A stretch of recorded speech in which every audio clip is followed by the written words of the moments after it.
Yo, it's your boy Ryan, Northwest Sports Fanatics, back at you the new video. Today is Saturday, June 21st, 2025, with your boy Ryan and the Northwest Sports Fanatics. Make sure you guys subscribe to the channel. Smash that like button either now or on your way out. Donate to your boy if you can. Cash App $sign ORIONNWSF or the YouTube Super Chat. Right here, we got the Seattle Mariners versus the Chicago Cubs. First pitch is going to be here in just a couple minutes, so let's cue up the music, take a look at the thumb, and let's get into the starting lineup. Happy Saturday, everyone. And on the thumb on the left is center fielder stud Julio Rodriguez. And on the right, the Cubs star Pete Crow Armstrong. Now let's get into the starting lineups here first for the visiting Seattle Mariners. Leading off for the Mariners at shortstop, J.P. Crawford. Batting second, playing center field, Julio Rodriguez. Batting third, catching today for Seattle, big dumper, Cal Raleigh.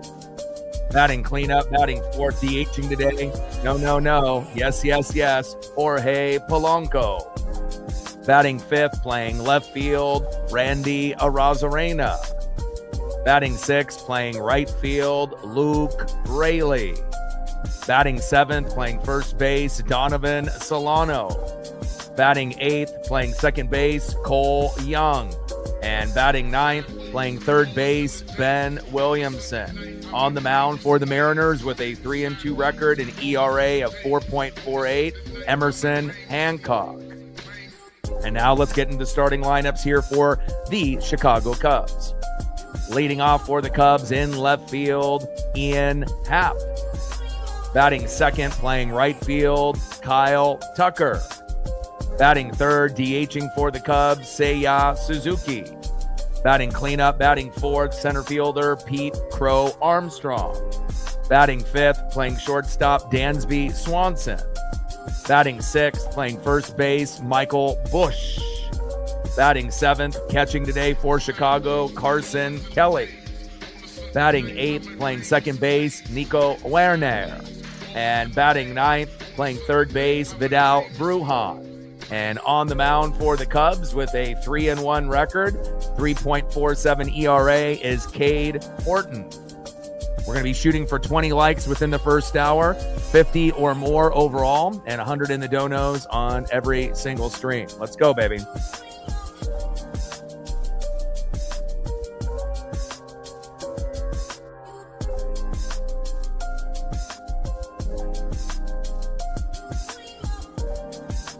All right, baby.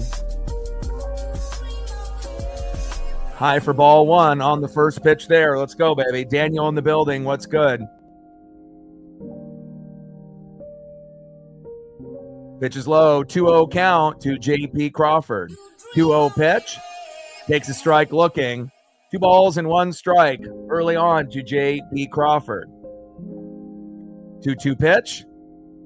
And down goes J.P. Crawford, 1 away. And hopefully we can get JP going early and often. We're going to definitely need him. Next up is Julio Rodriguez. Let's go, J-Rod. First pitch to Julio Rodriguez. Sweeper.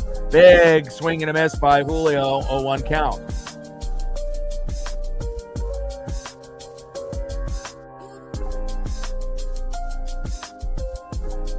Oh, 1 pitch. High and inside with the sweeper. Tries to jam the hitter and does. 1 ball and 1 strike from Horton to Rodriguez. Let's go, Julio. 1-1 pitch. Fouled off right down the middle. 4-seam fastball, 96 miles an hour by Cade Horton. 1 ball and 2 strikes with nobody on and 1 out. Horton on the mound. Julio in the box.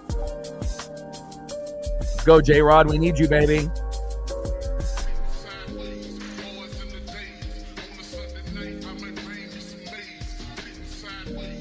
1-2 pitch, sweeper, low and away. 2 balls and 2 strikes from Horton to Julio. Come on, J-Rod, let's go, baby.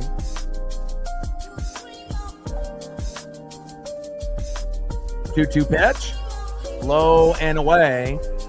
Count now is full after that sweeper goes 86 miles an hour outside of the zone. 3 balls and 2 strikes with nobody on and 1 out. Top of the first inning, 0-0 Mariners and Cubbies.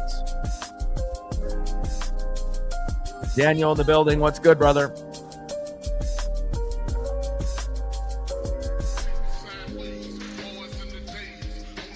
Go Julio, Trident's up. And 3-2. And that is a walk. Good walk and good eye by Julio Rodriguez there. Good job. And again, we'll find any way that we can get Julio on base. And again, that's definitely better than an out. So we'll take that.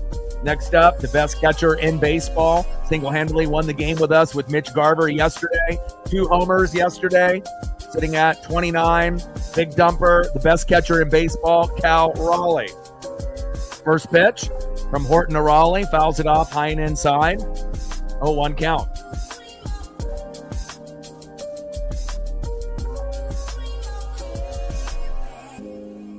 Horton on the mound. Big dumper in the box.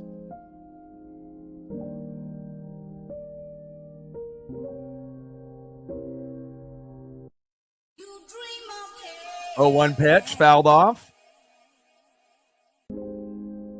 Behind in the count now, 0-2 from Horton to Raleigh. And again with Cade, solid pitcher, 3-1 record with an ERA of 3.47. So again, we need to be able to try to shoot for 5 runs, 7 to 10 hits. And if we hit that, we should be able to compete with the Cubbies. They are a very good team. Top of the first. Horton on the mound, big dumper in the box. Julio with a walk with the previous at-bat. And let's see if Cal can knock him in, or if we can get an early 2-0 lead here on the Cubbies. 0-2 pitch, fouled off. 3 consecutive fouls by Cal Raleigh. 4-seam fastball, changeup, and a 4-seam fastball. Cade Horton working every angle of the strike zone, inside, right down the middle, and high and away. Let's see if Cal can end up connecting here early with that torpedo bat. Let's go. All day in the building. What's good? My man. You got to get the family dressed up. And picked off Julio. And again, this is something that we need to be better at. You know, we're not bunting. We're not playing small ball. And the last thing that we need is guys to get picked off, you know, at first base or in between first and second, or when you're stealing second and you don't have a good jump. And again, that Julio at bat was kind of wasted. You know, we finally got excited that he didn't strike out or, you know, swinging or looking or popping up or grounding out after the first pitch. And Cal Raleigh strikes out swinging. And on top of that, you end up getting Julio get caught at first base, leaning a little too hard to second. And not a productive, obviously, top of the first inning. We had Cal homer yesterday to give us that 1-0 lead to kind of set the tone. This is going to be much harder to win. And after you end up exploding for a lot of runs, you know, after a previous matchup, a lot of times the Mariners only put up 1 to 3 runs the next day. So, you know, sometimes even a 0. So I know that's not going to happen here today, a 0. But again, 9-4 win yesterday. 2 homers by Mitch Garver, 2 homers by Cal Raleigh. Not the cleanest start to the game. Give credit to the Cubbies and their pitching. But again, hopefully Julio will be a little bit better as the game continues and goes on. But one thing I am excited about is this guy right here, Emerson Hancock. You know, he was considered maybe our worst pitcher on the starting rotation, but he has really proven that he can, you know, hold it down. 3-2 record, ERA of 4.48, but he started off the year in his first start for the Mariners at the beginning of the year, gave up 6 runs in the first inning, and got sent down to AAA, right? And obviously had to battle the, you know, mental aspects of that. You know, I'm supposed to be the guy. I gave up 6 runs, and now I'm in AAA. What's going on? ERA was 81. And he's been able to get it down, you know, within, you know, a third of the season, all the way down from 81 to 4.48. And a couple more good starts, he could be in the mid-3s or high 3s. And that's pretty outstanding if you ask me. And this is a guy that we trust. He's better than Bryce Miller this year, who's been on and off hurt. And we're very happy to have his development continue in the highest regard. We love Emerson Hancock. Let's go, baby. Leading off for the Cubbies, left fielder Ian Happ. Had a solo dinger early in the matchup yesterday. Hopefully we won't have that happen here today. Batting second, right fielder, one of my favorite players that was on the Astros, now on the Cubs, Kyle Tucker, Mr. Do-It-All. Singles, doubles, triples, home runs, defense. He can do it all. The Cubs better re-sign him when his contract is up. Otherwise, the Dodgers or Yankees are going to come a-calling. You best believe. And batting third, a very underrated DH, Seiya Suzuki. Let's go, baby. Let's get it. You got to get the family dressed up. I always got, the shirts. I got the hoodies. I got the hat. I got the bandana. We got the bobble. We got the mini trident. We're all over the place, but we got it, baby.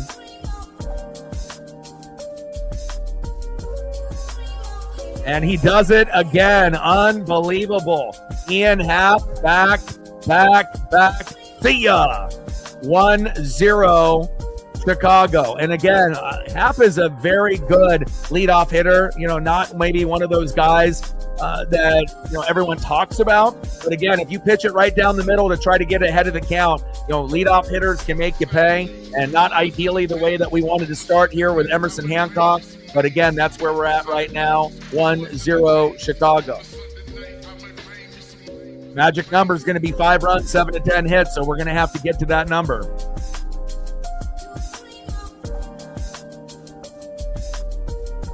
Unbelievable. 10 rows back after that first pitch from Hancock, but hopefully he'll settle in.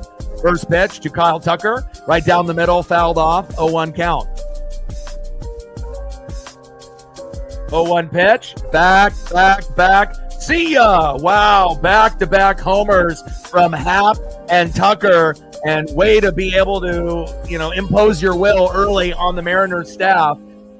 2-0 Chicago. And again, we've seen this happen with Emerson Hancock, Luis Castillo, Bryce Miller. All of the pitchers have gone into this kind of situation where they've given up back-to-back homers or 2 homers in an inning. But usually what happens is after the homers happen, the Mariners pitchers typically settle down, and hopefully that'll be the only runs he gives up for the next few innings. But again, if you're going to pitch right down the middle and try to throw through the hitter, you go against guys like Happ and Tucker, they're going to make you pay, and they certainly did. Early 2-0 lead for Chicago. Nice job by the Cubbies. Next up is in the 3-hole, DHing Seiya Suzuki. First pitch, low and away with the slider, 1-0 count. But what an electric start there from Happ as well as Tucker. Not ideally the start that you want, but again, as Mariner fans, we understand that it's going to be a grind. It's going to be a battle. It's never going to be easy. And we kind of look for those challenges. We play up to the competition, not play down. 1-1 pitch, big swing and a miss behind the count. 1 ball and 2 strikes to Seiya Suzuki.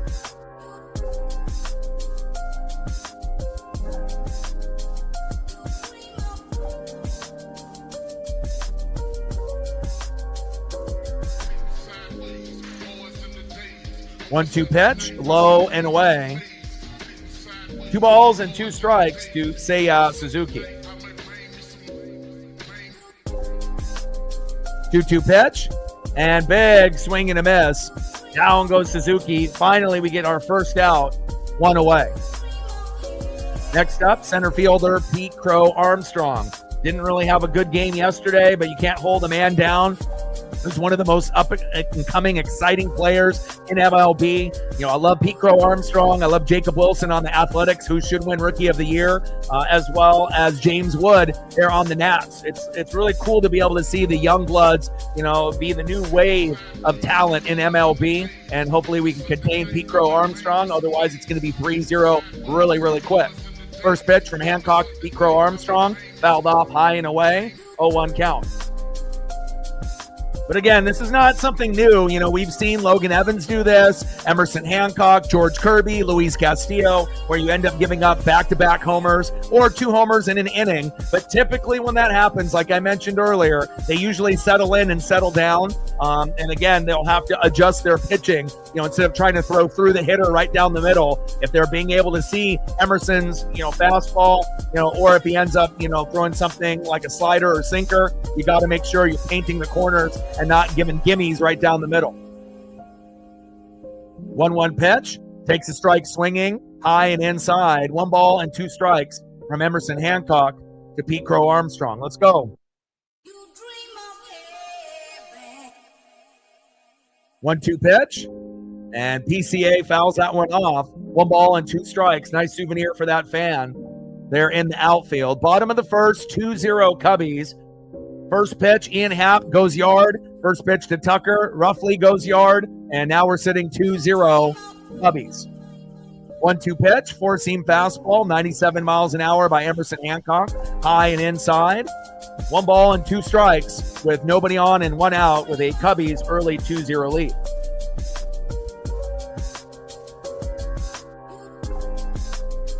One-two pitch, and big swing and a miss. Down goes Pete Crow Armstrong. 2 away. Next up, shortstop, Dansby Swanson. And again, 2-0, early sucks. But again, we have to be able to score 5 runs, 7 to 10 hits. And again, normally when the Mariners explode for more than 5 runs and we get 5 to 15, next game is usually somewhere between 0 and 3. So again, and that typically isn't going to win you a game. So hopefully the bats will come alive on our end as well. First pitch to Swanson, low and away. Tries to paint the corner, misses it by about 2 feet. Slider, 82 miles an hour, 1-0 count. Anna in the building, what's good? Yeah, and I think that he'll be fine because, again, we've seen our pitchers, do this before where it looks really bad early, giving up a couple home runs or back-to-back or something of that nature in the same inning. But, most of the time they don't give up any more and they'll settle down for a couple innings as Swanson grounds out to the shortstop. JP is there, throw to first, and there we go. The bleeding obviously has continued, and we're not bleeding out, but obviously, if you lay it right down the middle, they will make you pay. Happ with homers in game 1 and game 2. Kyle Tucker getting in on the action as well. And again, hopefully the bats will open up here for Julio moving forward.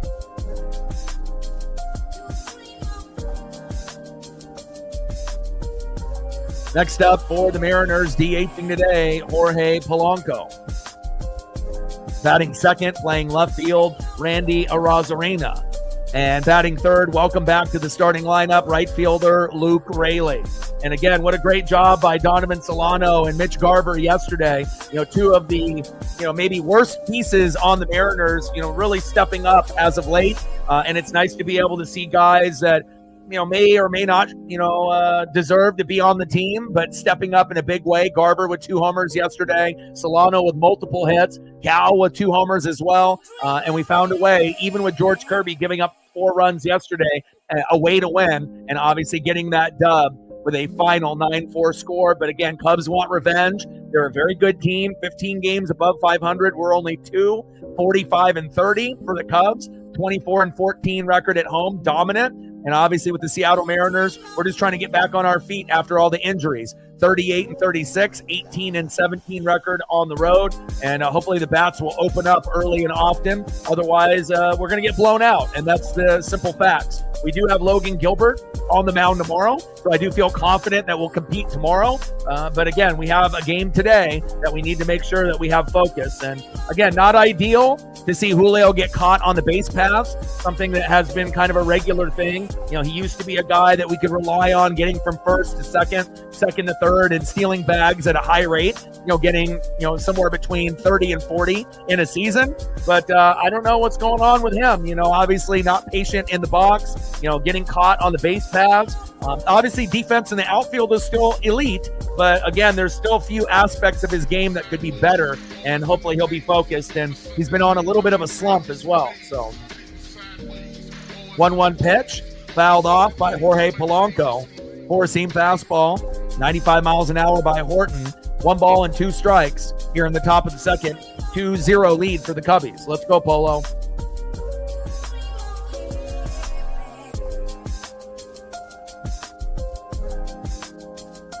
One-two pitch, high and away. 2 balls and 2 strikes to Jorge Polanco. Like, sub, donate, comment, share. If you haven't smashed that like button yet, please do. Help us get to 20 within the first hour, 50 or more overall, and 100 in the donos on every single stream. All day, you're all over it. I appreciate you.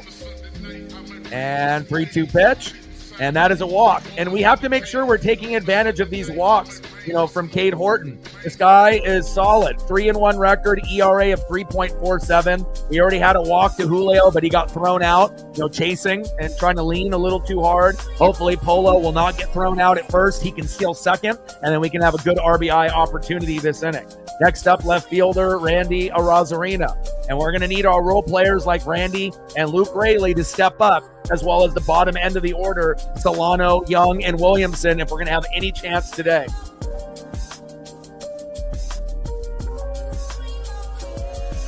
First pitch, takes a strike looking, four-seam fastball, 96 miles an hour by Cade Horton, 0-1 count. And Randy, is one of those guys that can get walked. He gets plunked the most, by any player since Ty France is no longer on the team. He's got pretty good eyes, but a lot of times he's overly aggressive like Julio and strikes out looking or swinging. So hopefully he can contain that just a little bit. We have seen him, get a pretty good, base percentage even without getting a hit. A few games ago, he had 3 walks and got plunked, for his 4 attempts in the box. And hopefully we can get a good RBI situation momentarily. 1-1 pitch, high and inside. 2 balls and 1 strike from Horton to Randy Arozarena. And again, we're definitely going to need the role players to step up tremendously here today. Already down 2-0 early to the Cubbies. 2-1 pitch, big swing and a miss. Tries to jam the hitter inside and does. 2 balls, 2 strikes. With a runner at first and no outs, 2-0 Chicago lead. 2-2 pitch, and that one is fouled off high and inside. Count still remains 2 balls and 2 strikes to Randy Arozarena. Cade Horton on the mound, Randy in the box.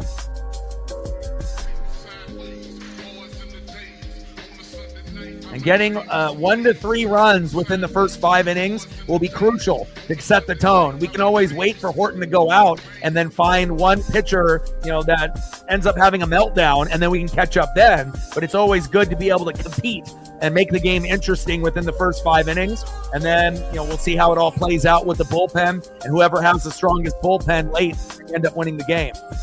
In play, and there's my boy, Randy, go, go, go. And Randy Arozarena getting doubles left and right, and I absolutely love it. You the man, Randy. Runners now at second and third and no outs, and we're threatening. Way to be, Randy. And that's much better than you being Julio and striking out, looking, or swinging. Great fucking job. Next up, welcome back to the starting lineup, a guy that always fucking hustles. Julio, take note. Right fielder, Luke Raley. And again, Randy can take some notes as well. Luke is always going to hustle to first, even if it looks like he's 99% out. You never know if there's going to be a wild throw or a wild attempt trying to grab that baseball at first, where you can end up getting, safe if you just hustle. And a lot of times, you see certain players kind of take plays off, and be a little lackadaisical out there. You can't do that against Chicago. First pitch from Horton to Raley, high and away, 1-0 count. And you're definitely seeing Horton start to reel a little bit early here in the top of the second. We might be able to tie this game up here early. Let's go, Luke. Bring that swagger, bring that hustle, bring that energy. Here we go, baby. Luke Raley, little blooper, singles to left. Polo, go, go, go. And Polo scores, and Randy to third. And just like that, the Mariners are back. 2-1 Chicago.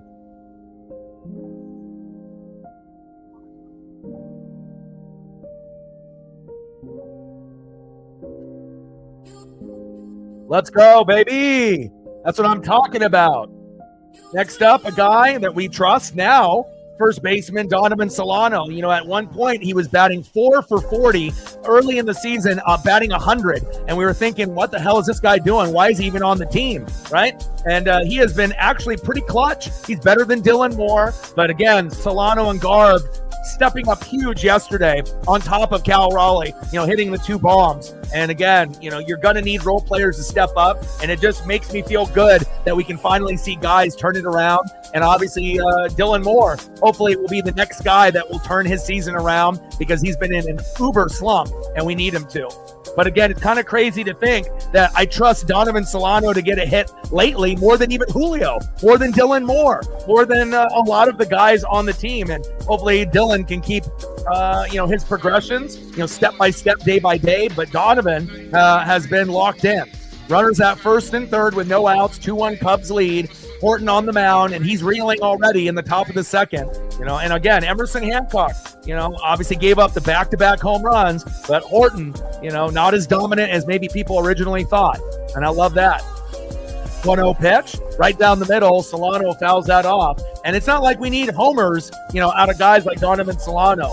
Just a regular single, a walk, getting plunked, getting an RBI single and getting that runner from third to come home, Randy Arozarena, just anything to be able to tie the game up. We might not be able to take the lead this inning. Again, we've had bases loaded, no outs, and got nothing in the past, or runners at second and third with no outs and got nothing in the past. But again, right now it feels like Horton is reeling, and hopefully we can take advantage here and be very smart in the box. Have good eyes and only swing when you need to. Let the game come to you. Here we go, baby. In play. Fielder's choice. Solano grounded out to third. Rayleigh to second. And Randy out at home. Brutal. Fuck. Almost the worst thing that you would want happening is, the runner at third getting caught there at home, but it happens. But at least we got one. Let's see if we can get one more. Now it's one out with runners at first and second after that fielder's choice. Next up, another guy that needs to step up, just like his teammate, obviously, from the Tacoma Rainiers, Ben Williamson on deck. But right now, we need to focus on Cole Young. First pitch, low and away, takes a strike looking. Should have been called ball. It's about a foot off the plate, but called strike. And we'll see what kind of strike zone the ump is going to give the Mariners here today. Top of the second, runners at first and second and one out. And even though Randy got thrown out at home, I still feel that we can get one more run this inning. Michael in the building, what's good? Jacob in the building, what's good? Mountain Man in the building, what's good? Young in play. And fuck, man, double play. Shortstop to first, Solano out at second, and way to play some defense there. And normally that's what we need. When they have runners at first or first and second with one out, that's what you're praying for is a double play, to get out of the jam. And unfortunately, if we were maybe in a different part of the batting order, we could have continued that rally. But again, just being able to get something early within the first 5 innings is key. And I'll take a 1. Obviously a 2 or a 3 would have been great, but beggars can't be choosers. And again, you're going to have to earn it. And we're going to get double plays on the Cubbies in this game, to make up for that. But again, kind of an unfortunate sequence there, but at least we got one. Let's go to the bottom of the second inning. Cubs 2, Mariners 1. And this is a great series, a great history for the Chicago Cubs. My grandma that passed away years ago was a big Cubbies fan. And again, the Cubs being on WGN all of those years in the past, regardless, if you lived in Oregon, Montana, New York, if you lived in Tampa, you lived in Nolens, just having, TBS for the Braves and WGN for the Cubs, to be able to turn on your TV and know that you can watch those teams every single day. There's a reason why there's so many Cubs and Braves fans all over the country, even though we don't see those broadcasts on those channels anymore. But again, a lot of history, from even myself, being a little kid and turning on those stations or going over to a friend's house to watch the Cubs or the Braves play. And they're a legit team. It's going to be tough. Let's see what we can get done defensively here in the bottom of the second.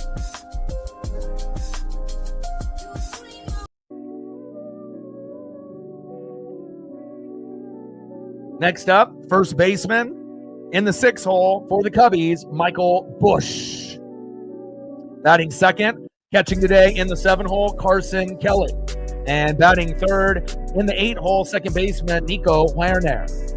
And again, on the mound for the Mariners, 3-2 record, 4.48 ERA. Emerson Hancock gave up back-to-back homers to Happ and Tucker to give them a 2-0 lead, but then obviously getting a nice RBI single and being able to get someone to come home. Luke Rayleigh to left, Polo scores 2-1 Cubbies. And again, I'm glad that we're competing early, and the faster that we can get to that 1, we'll be able to get to 2 and 3.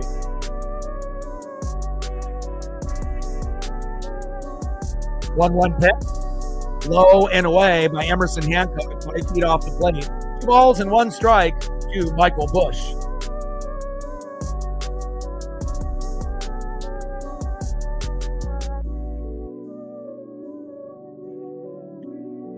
One more likes to 20. Let's get there. And we got 31 minutes to get it. And we're obviously trying to get 50 likes or more throughout the broadcast, and we've been pretty successful in that.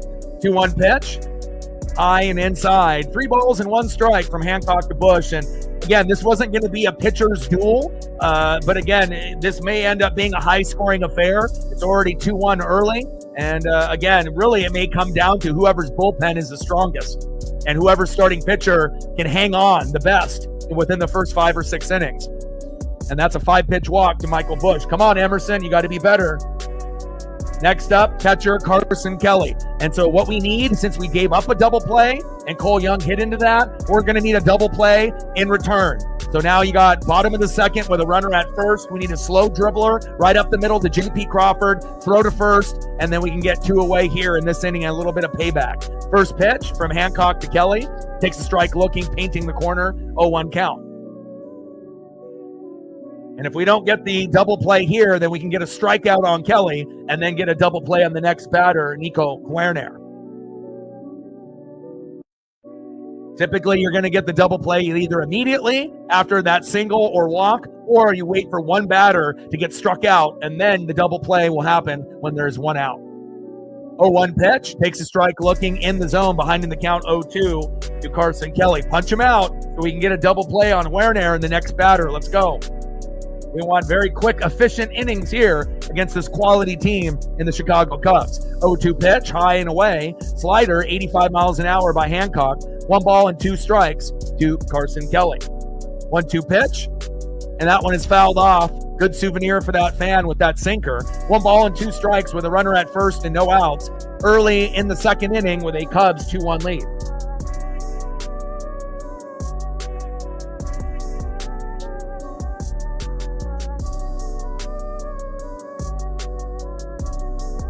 No, not as of late. But I'm glad your Rays are playing well. Bottom of the second, runner at first with no outs. 2-1 Cubbies lead. And a 1-2 count from Hancock to Kelly. Let's go, Emerson. Wheel and deal. 1-2 pitch. And Kelly, big double. Wow, he was moving. And again, not an everyday player, and now you got runners at second and third with no outs. Not ideal. And there goes our double play, more than likely. You know, again, hard to get double plays with runners at second and third. That's not impossible, but, you know, usually you're going to get them with a runner at first or a runner at first and second. Now we just have to pray that they don't score more than 1 run this inning. And we have to buckle down defensively. Next up, second baseman Nico Guerner. And hopefully Emerson can settle down, because in a blink of an eye, the score could be 4-1, 5-1. And if we get down by too many runs early, you know, we may not be able to come back. First pitch, to Guerner, takes a strike looking in the zone, 0-1 count. Nico in the box, Emerson on the mound.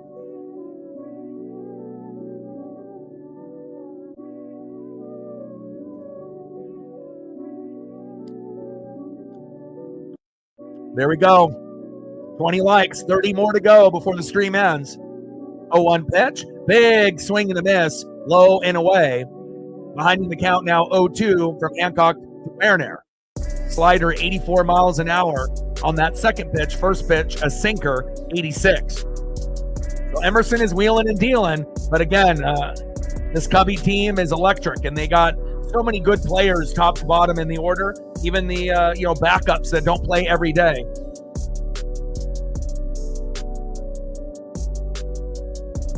And in play, Guerner grounds out to the shortstop, but Bush scores. 3-1 Cubs with 1 out. Next up for the Cubbies in the 9-hole, third baseman Vidal Brujan. And hopefully we can get a double play here on Brujan to get out of this inning. We don't want to get down by more than 2 runs. And obviously we have to pray and hope that Hancock only gives up 3 runs, and that's it. You know, usually that's going to be kind of the cutoff. If you give up any more than that, 4 or more, it's going to be hard, you know, unless the bats come alive for the Mariners, which is possible. But again, you know, based on past history, once they have a big scoring game, typically that next game is, usually a 0, 1, 2, or 3. And we're at least at 1 right now, but we got to stop the bleeding. We're bleeding out. 1-0 pitch. low and away with the sinker, 96 miles an hour. 2 balls and no strikes from Hancock to Brujan. 2-0 pitch, high and away. 4-seam fastball, 96 miles an hour. 3 balls and no strikes with a runner at second and 1 out. Hancock on the mound, Brujan in the box. Right hands up, let's go M's, play some D.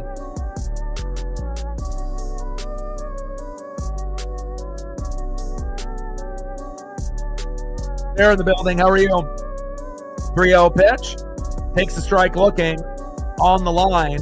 Sinker, 95 miles an hour. 3 balls and 1 strike with a runner at second and 1 out. Got to stop the bleeding here. Got to try to find a way to be able to limit the damage. And again, even though Kirby gave up 4 runs yesterday, I still had a good feeling that we could find a way to get the job done. Sarah getting the dono train started early with $1. 99 to go. Every dollar counts. Stacks on stacks. Racks on racks with a little Cactus Jack, bang, bang. Let me know what a photo that you want of a Cardinal player, and I got you. Pitch fouled off, low and at the knees. Count now is full, 3 balls and 2 strikes from Hancock to Brujan. And I love the Chicago Cub uniforms. Again, with the pinstripes that the Yankees have that they're really famous for. Again, the Cubs and the pinstripes is beautiful. And again, it doesn't matter if they're wearing blue or if they're wearing white.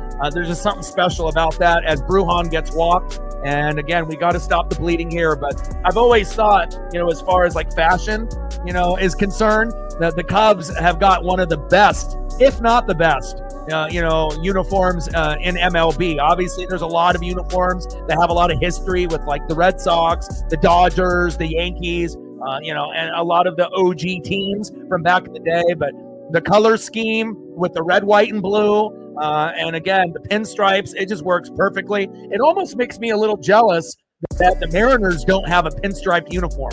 We've never really, I believe, had one, but I think it would look good, if we ended up doing some type of, pinstripe uniform, white with blue, maybe with a little yellow outline, going down, or maybe just blue with the stripes with the white like the Cubs have there. It's a very, very nice look. First pitch to Ian Happ, high and away, 1-0 count.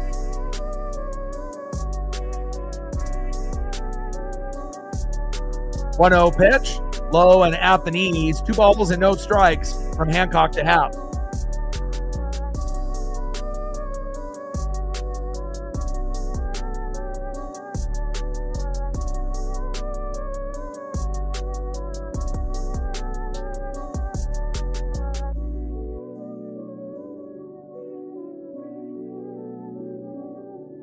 Two-0 pitch, takes a strike looking inside. 2 balls and 1 strike to Ian Happ. 2-1 pitch. That one is fouled off right down the middle. 4-seam fastball, 96 miles an hour. Be careful, Emerson. 2 balls and 2 strikes to Ian Happ, who homered at his first at-bat. And he did that yesterday as well. Homered yesterday and homered today. One of the more underrated leadoff hitters in Ian Happ.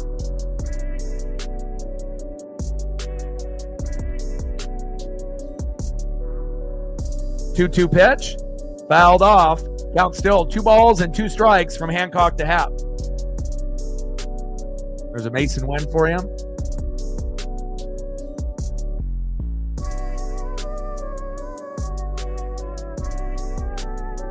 I'll get you one more.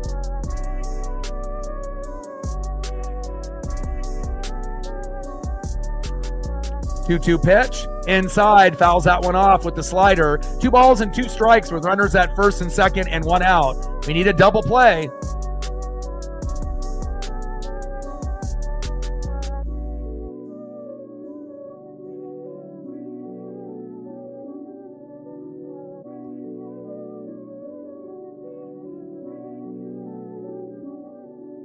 In play. Oh my, back, see ya. Wow. We might have just lost the game already. Ian Happ homers again. 3 homers in 2 games. Kelly scores, Brujan scores. Holy moly. And I knew this game was going to be tough, but I did not expect the bats to be this fucking lively. And just like that, we're in the fucking second inning, and Emerson Hancock not looking good. 6-1 Cubbies. Wow. And again, they're definitely getting a little payback from yesterday, and we're going to need a miracle to come back now. Next up, right fielder Kyle Tucker. And this is the first time that our pitchers have given up this many runs within the first 2 innings in a long fucking time. I can't even remember the last time we've given up 6 within the first 2 innings. You know, it might have been at the beginning of the year, or maybe when Emerson Hancock had his first start of the year when he gave up 6 in the first inning. That's really the last time that I remember that we imploded like this. But again, you know, the Cubs are a very good hitting team, and you have to make sure you're throwing in the right location and the right speed at the right time, or they will make you pay. And just like that, in a blink of an eye, we're down 5. Brutal. 2-0 pitch, inside, at the knees, 3 balls and no strikes to Kyle Tucker. But there's still a lot of time left in the game. But again, if the bats don't come alive, we're going to get blown out.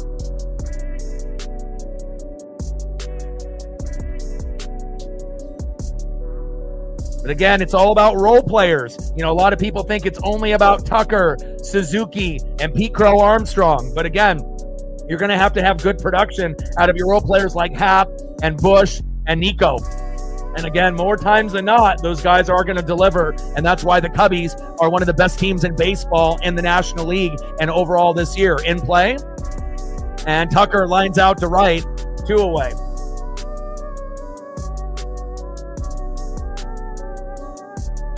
Next up, DHing Seiya Suzuki. And we got Logan Gilbert on the mound tomorrow. So again, we still have a chance to be able to win the series, even if we drop this game. But again, it's still early, you know. And again, it definitely looks like it's over, right? But again, all it takes is one pitcher to implode for an inning, and you can score 1, 2, 3, 4, 5, 6 runs just like that. And we know that the Cubs at times have a couple guys that will implode, and we know the Mariners got quite a few that will implode in the bullpen. But again, we can't give up, you know, runs like this. And again, I don't remember the last time that we gave up this much within the first 2 innings. It's been months, and hopefully the bats will come alive, you know, as the game continues. But this one will be a miracle if we end up coming back even within a run before the game is over. 0-1 pitch, low and away. 1 ball and 1 strike from Hancock to Suzuki.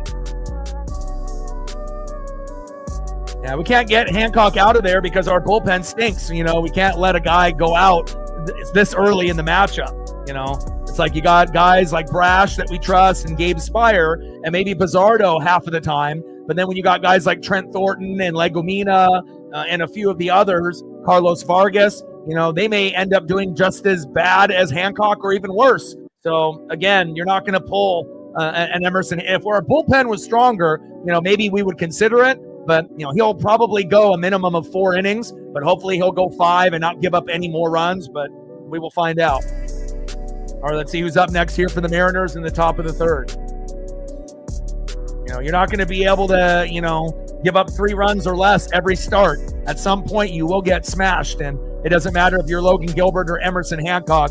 You know, the Cubs, you know, they don't play favorites. They're going to get it done no matter what. Next up, in the 9-hole, third baseman, Ben Williamson.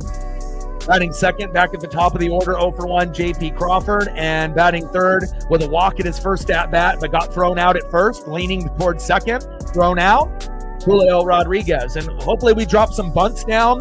We get plunked a couple times. We get a few walks just to put us in a better position to be able to compete here today.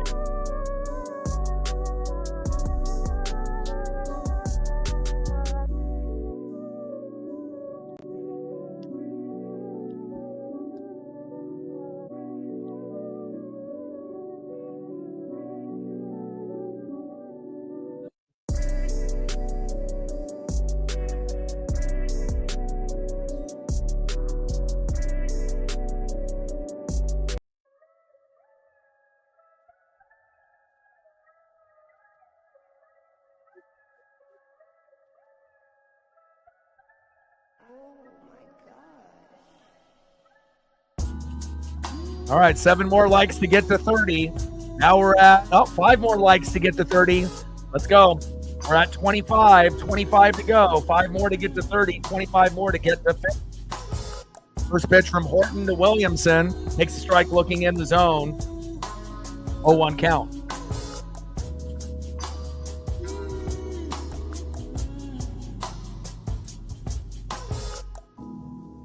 Let's go, Big Ben. And we need good production. Again, we had Solano, Garver, as well as Cal Raleigh tear it up yesterday. And again, we're going to need homers. If we don't get homers, we're not going to be able to compete. And again, hopefully we get a couple today. If we only get hits and we don't get any homers or only get one, it may not be enough to catch up. As he grounds out, throw to first, one away.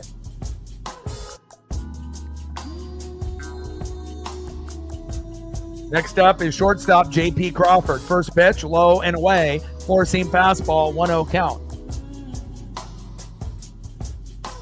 And I have seen the Mariners, just like a lot of people that watch this channel on the regular, I've seen us come back, down 5.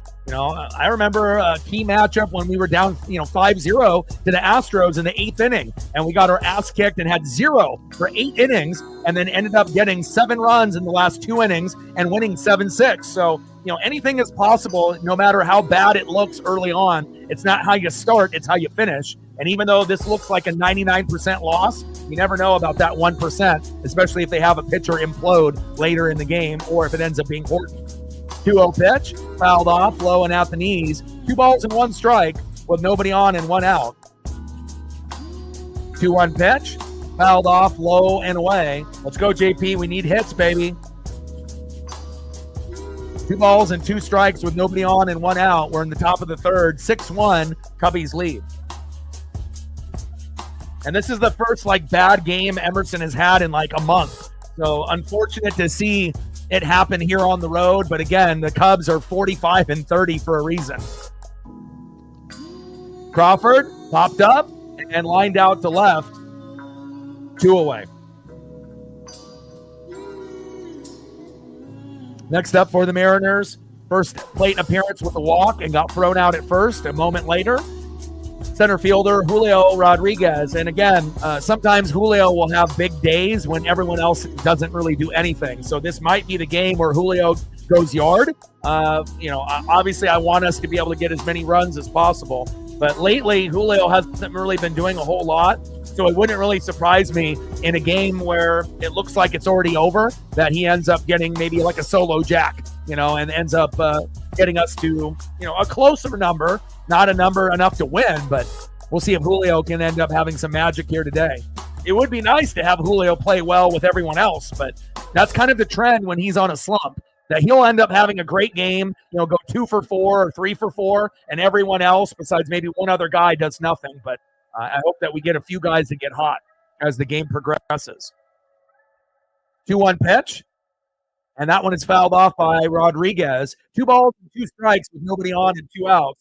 And it's also possible Julio goes 0 for 5. We've seen that happen pretty frequently too. So, he's been striking out looking, striking out swinging, little pop-up and ground balls, after 1 or 2 pitches in the pitch count. We need you to be better. You need to play small ball and work down. And if Julio can ever learn that aspect of his game, as well as being a little bit more focused when he's on the base paths, maybe we can get back to having Julio being a fringe all-star type of player. But, he's nowhere near that, at the moment. Here we go, 2-2 pitch. There he is. And just like that, I had a good feeling. Julio Rodriguez gets to second with a double. There we go, Julio. You didn't homer, but again, you got walked in your first plate appearance, and there's a nice slicing double. There we go. And we're very good with 2 outs. So again, just because we have 2 outs, most teams, that means you're done. But with the Mariners, we can start a rally with 2 outs. And hopefully Cal Raleigh homers here, and we can get it to 6-3. If he does, we're back in it. Let's go, Big Dumper. Trident's up. The best catcher in baseball, the best power hitting catcher, and again, should obliterate, a lot of these home run numbers. Is going to be right there with Aaron Judge and Shohei Ohtani. And obviously, Judge is having a monster season. But Cal is doing something that no catcher has ever done, in history. So can't believe that the Cubbies dropped that. And Raleigh grounds out to first, and that is the end of the inning. And again, Pete Crow Armstrong and a few of those guys battling the sun. That should have been an easy out. And again, another opportunity wasted there for the Mariners, unfortunately. Go to the bottom of the third, 6-1 Cubbies. Yeah, we definitely need the youngsters to step up. Obviously we've seen Donovan Solano, step up. We don't have Mitch Garver playing today, which makes you kind of think after hitting 2 homers yesterday maybe having Mitch Garver DH again would have been the smart idea instead of Polo, but,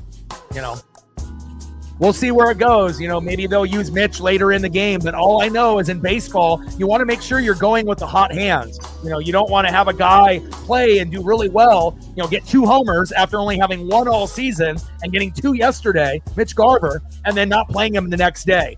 You want to try to make room for guys, even though they might be bottom feeders, on the team, like the worst guys on the team. But just because the guys are bad doesn't mean that they can't improve as the season goes on. And we have seen Garver and Solano get slightly better lately, especially Solano.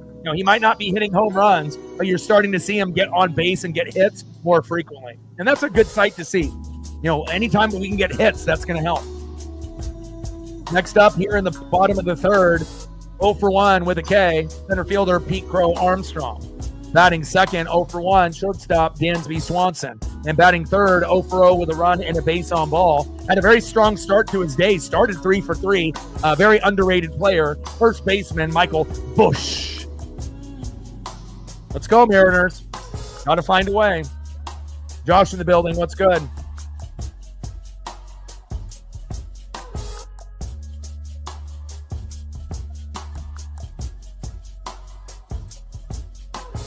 We gained another sub, and we're getting closer to the number that we're trying to hit.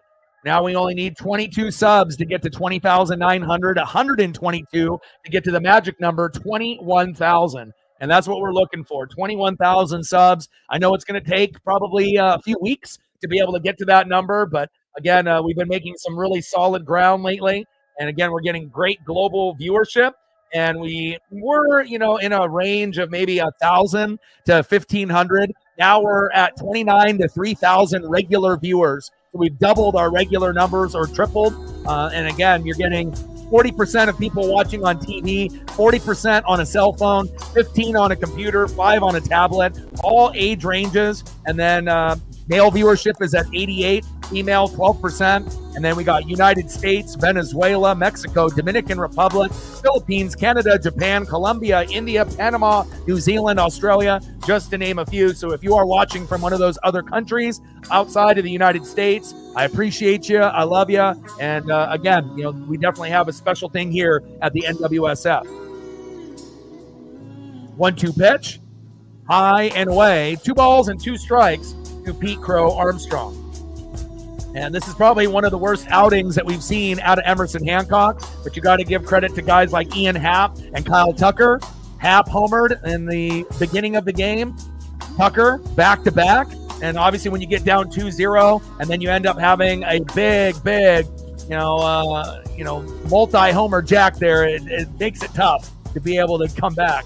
As Pete Crow Armstrong gets a hold of that one and gets into second. Nice double for Pete Crow Armstrong, who struggled in game 1, but I assume we'll have a good game 2 and game 3.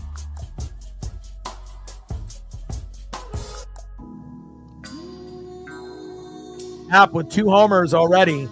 Hard to win when that happens. That's like Cal getting 2 or Garver getting 2. Hard to compete unless you can match that production.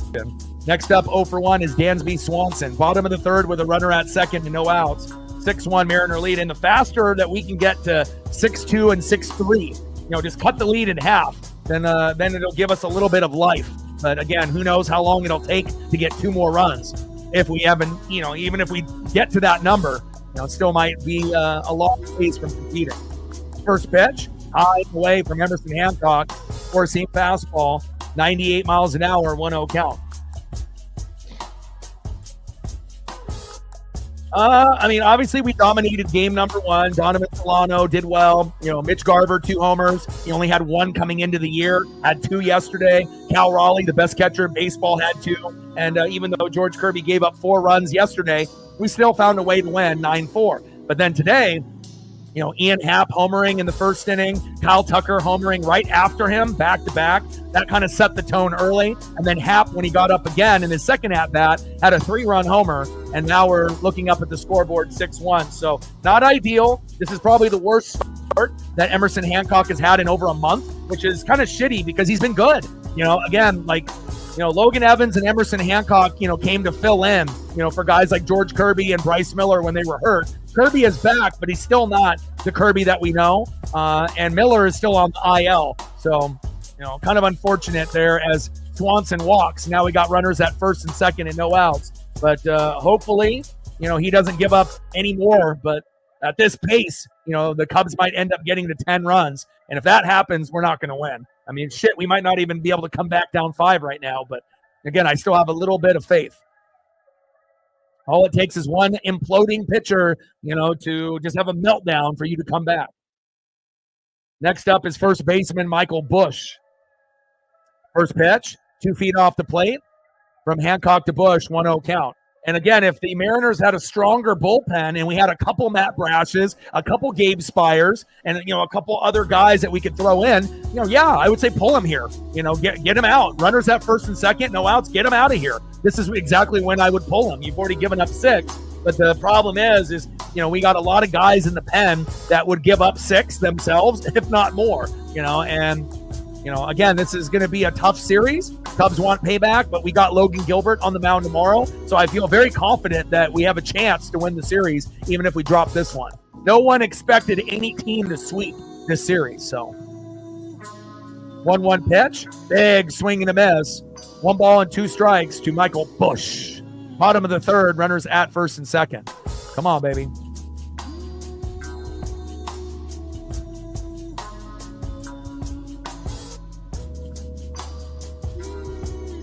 One-two pitch, fouled off right down the middle. 1 ball and 2 strikes with runners at first and second and no outs. And you always want to make sure, when you got runners at first and second and no outs and you're like in the 5th, that's when you pull a guy.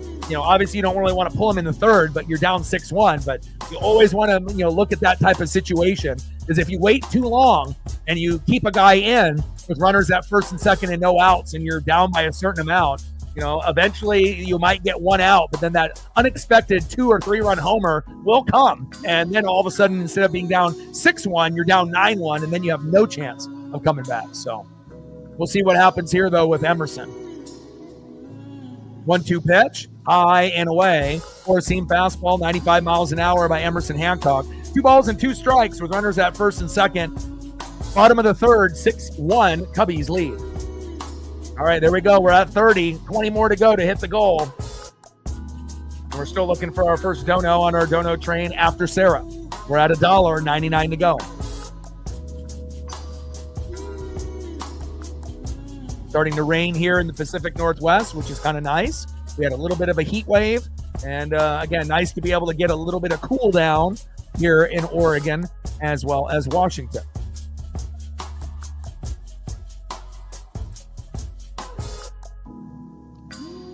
Bottom of the third, runners at first and second. 2-2 pitch. Back.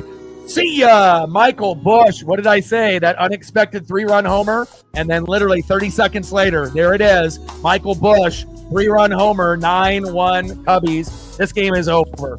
And I hate when games get like this. I mean, it's cool when you're ahead, and if you're a Cubs fan, you're like, great, now we might be able to get to 15, right? But obviously, if you're the team that's on the bottom end of it, you want to make sure that you compete and you keep, trying to get as many runs, obviously today to have it carry over to tomorrow. But being down 8 and it doesn't look like it's going to slow down one bit.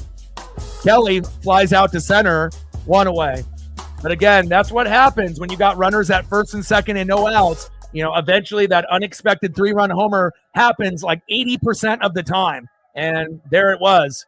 It happened maybe a little bit quicker than people were anticipating, but Cubs are very, very good. 45-30, right? One of the best teams in the National League, making us pay after getting all of that production yesterday. First pitch inside at the hips, 1-0 count. But luckily the Mariners haven't had too many games like this where we're, down by 5 to 10 runs, in the first 5 innings, where you just kind of have to grind it out the rest of the game and whatnot. But not ideally the matchup that we wanted. And again, this is the worst outing for Emerson Hancock. His ERA is going to go up. And again, unfortunate, to see Hancock pitch this poorly. But you have to give credit, to the Cubbies. They're the reason why this is happening, because normally Emerson against another opponent, he wouldn't be giving up 9. Maybe 4 at the most, but not 9. 1-1 pitch. In the middle for a ball. Should have been called strike. 2 balls and 1 strike with nobody on and 1 out. Hancock on the mound. Werner in the box.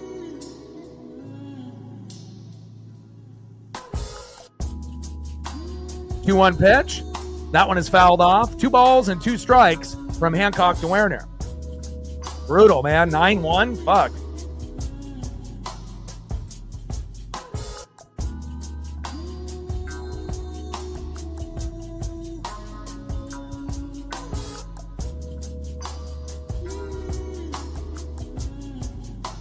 Two-two pitch, and that one is fouled off. 2 balls and 2 strikes with nobody on and 1 out. Bottom of the 3rd inning, 9-1 Cubs after the Mariners won 9-4 yesterday. But again, even if we end up getting the bats to come out, and they have a couple pitchers implode, still probably won't be able to get to 8, to tie it up to 9. I mean, the maximum amount of runs the Mariners will probably get here, if everything goes their way, probably 5. And, that won't even be halfway to where we're at now. They're already at 9, right? Pacing for fucking 15 or more. And hopefully we can make the bleeding stop. But that's what happens when you don't have a good enough bullpen to substitute early on when a guy is reeling. All good, Anna. I'll be live tomorrow, same time. Obviously, the 3 starts really early, 11:20 a.m. Pacific. In play as Werner grounds out to second, 2 away. And again, we got Logan Gilbert on the bump tomorrow, so we'll have a better chance to do better than what we had here today with Emerson Hancock. Last time Logan Gilbert pitched, he had 10 Ks, so we're going to have a chance as long as the bats come alive. And unfortunately, last time that Logan Gilbert was on the mound with 10 Ks, we lost, so we need to find a way. First pitch from Hancock to Brujan, high and away with the sinker, 1-0 count. 1-0 pitch. Fouled off at the knees with the sinker. 1 ball and 1 strike from Hancock to Brujan.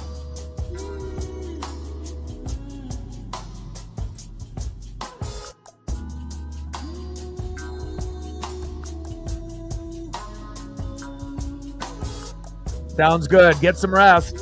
And again, tomorrow will be much better. We will have a chance still to win the series tomorrow, 11:20 Pacific, with Logan Gilbert on the mound.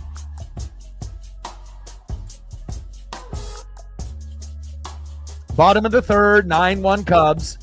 Brujan in the box, Hancock on the mound. Probably Emerson's worst performance of the season. Unfortunately, it happens here today. And again, we're not going to be using, Brash or Spire. So again, if we end up bringing in some of our shitty guys because they don't want to use the good ones because we're down 8, then this lead could implode to even double than what we're at right now. So hopefully that doesn't happen, but we'll see. 1-2 pitch, fouled off, 4-seam fastball, 95 miles an hour by Emerson Hancock. This is one of those games where you burn the tape and you never watch a replay of it. But again, the Cubs are a very, very good team. I'm rooting for them to go deep this year in the National League. You're always going to have the Dodgers and Padres. Giants are good this year. That was a little unexpected. Cubs are much better this year than expected, and it's nice to be able to see some teams that have great history, great uniforms, great fans, find a way to hopefully, make a deep run in the NLDS, NLCS. And, if the Cubs were to play the Dodgers and somehow, some way beat them, like in the NLCS, and make it for the World Series, that would be very exciting. Again, Cubs have fans globally. And, again, we just ran into the wrath of Chicago here at Wrigley.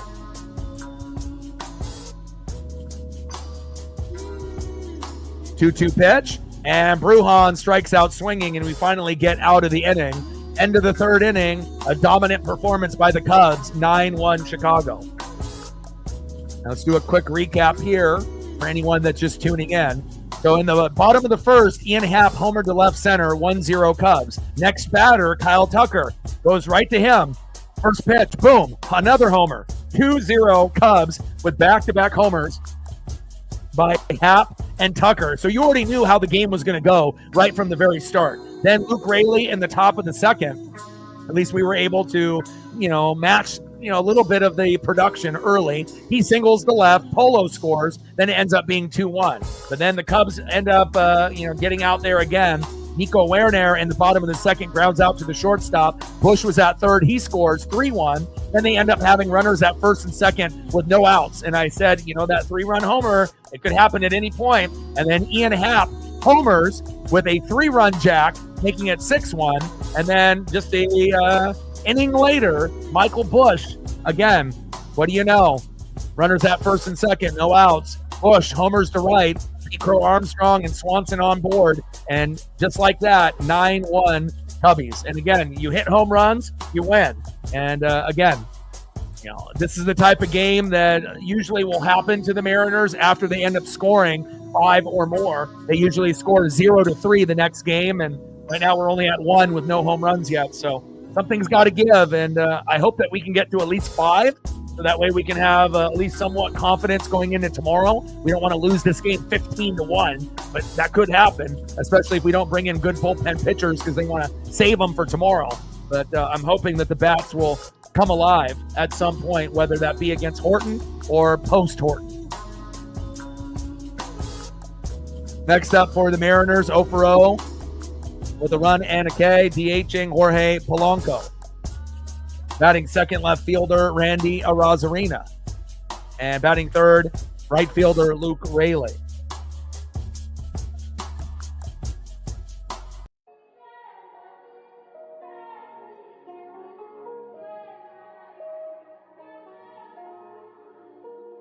First pitch to Jorge Polanco, takes a strike looking right down the middle from Horton, 0-1 count.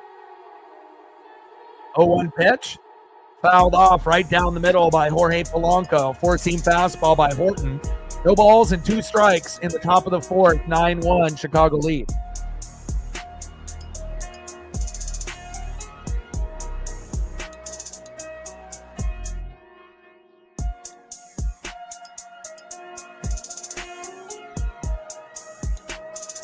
Oh-2 pitch.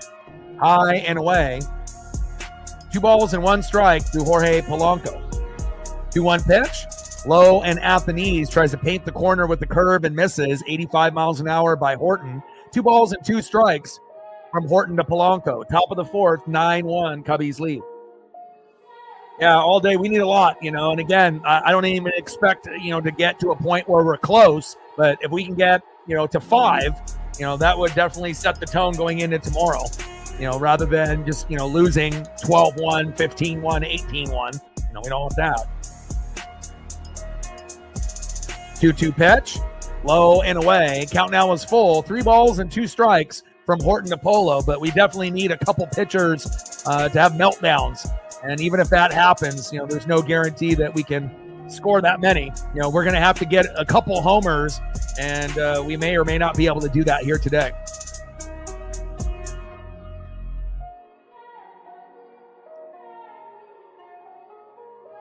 3-2 pitch, and Polo, go, deep center, and that is a double. There we go. Nice to see some of the players on the Mariners not giving up. Polo with a nice double. Next up is left fielder Randy Arozarena. And obviously having runners at second and third, and having Cole Young hit into that double play where we could have gotten to maybe 2 or 3, but a lot of baseballs hitting that ivy there at Wrigley. 0-1 pitch, fouled off right down the middle by Horton. No balls and 2 strikes to Randy Arozarena.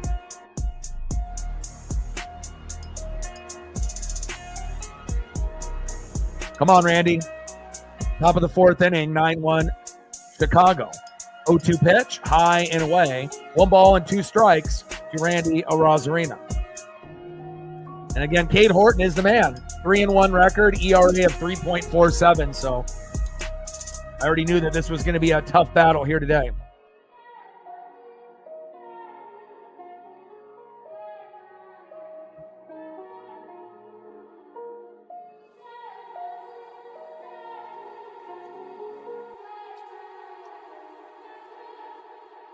Come on, Randy. Grind it out. Let's see if we can get at least a run this inning.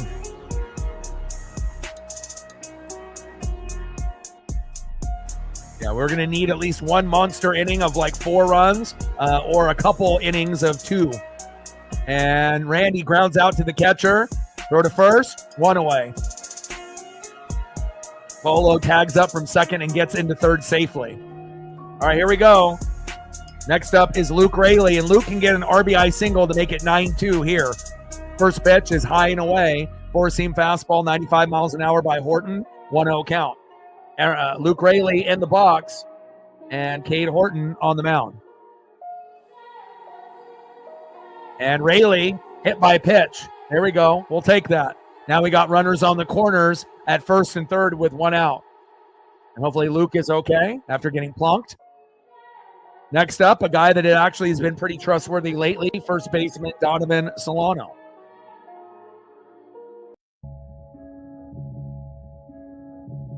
Let's see if we can get an RBI single by Donovan Solano to make it 9-2. Let's go. Got to capitalize, either one monster inning of 4 runs, or a couple innings of 2, and again, that's definitely going to be tough. And even if you get, a couple innings of 2, you're still going to be down a few runs, but it's better than being at 1. First pitch, low and away, 1-0 count. Good eye by Donovan Solano, and you're starting to see Horton reel a little bit here. 1-0 pitch, low and away with the sweeper. 2 balls and no strikes to Donovan Solano, and if Donovan just doesn't swing and takes a walk, we'll have bases loaded. But also, if he does get contact, we can make it 9-2 with an RBI single, and then we can have runners at first and second with 1 out. Let's go, Donovan. 2-0 pitch. Takes the strike looking high and inside with a 4-seam fastball. 2 balls and 1 strike with runners on the corners at first and third with 1 out. 9-1 Chicago lead here in the top of the 4th.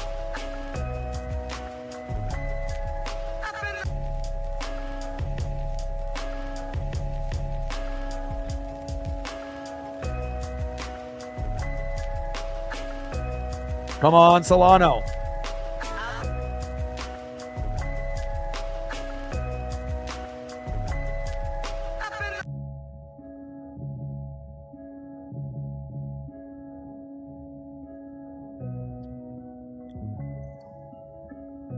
Let's go, baby. Let's compete.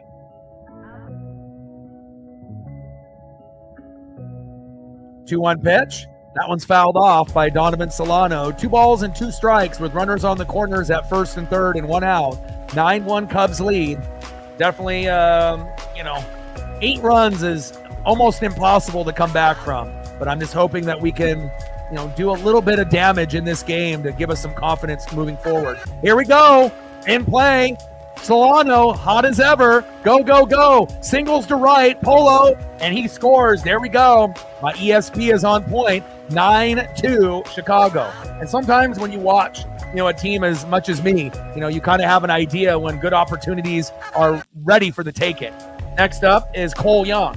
And obviously we know with Cole Young and Ben Williamson, they've been struggling lately, and Cole more than Ben. And again, there's no guarantee that we get anything here. Realistically, Cole Young has a better chance of hitting into a double play again than getting an RBI or getting a home run. But you never know. Sometimes these young guns, just need an opportunity, and hopefully we don't hit into another double play and we can bring in another run and make it 9-3. We just have to chip away.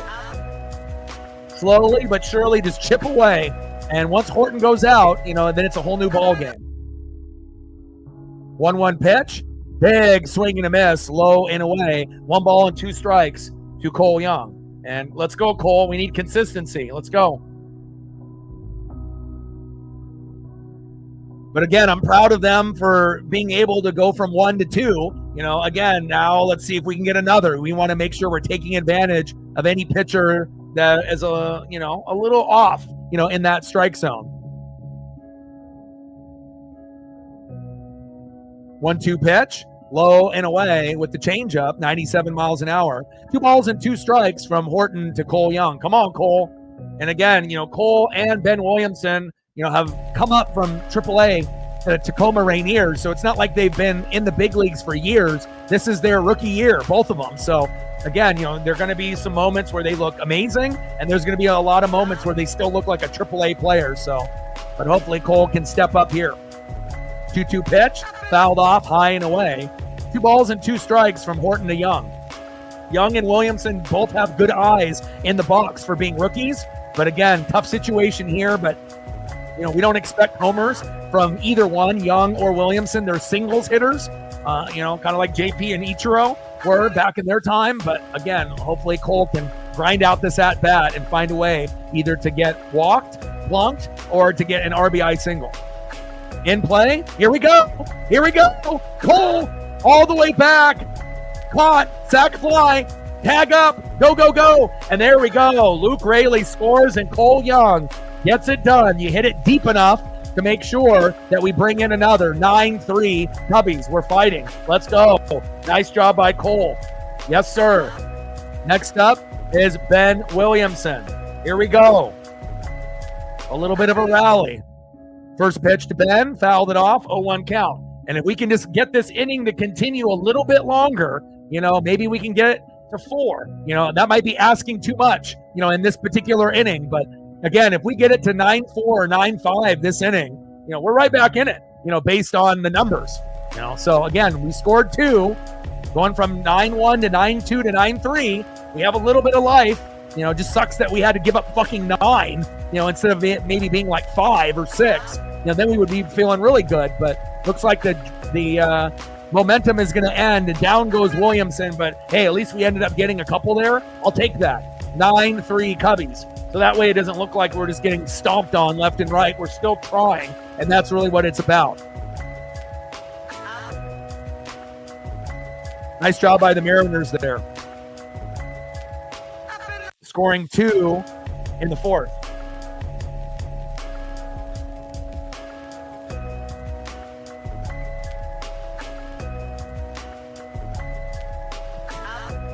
Solano single to right. Polo scores 9-2. Young sac fly to center. Raley scores 9-3. Pluck. Chip away. All right, let's see who's up next here in the bottom of the 4th for the Chicago Cubs.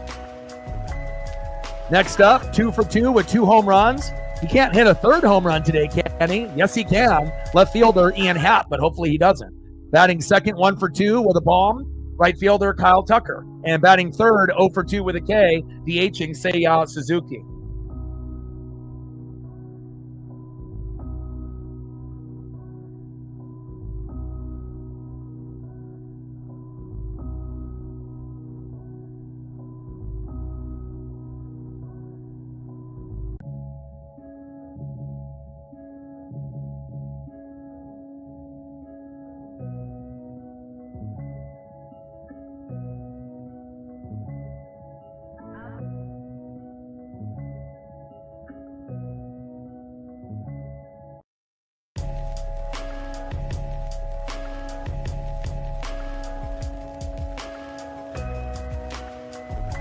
Gained a few more subs.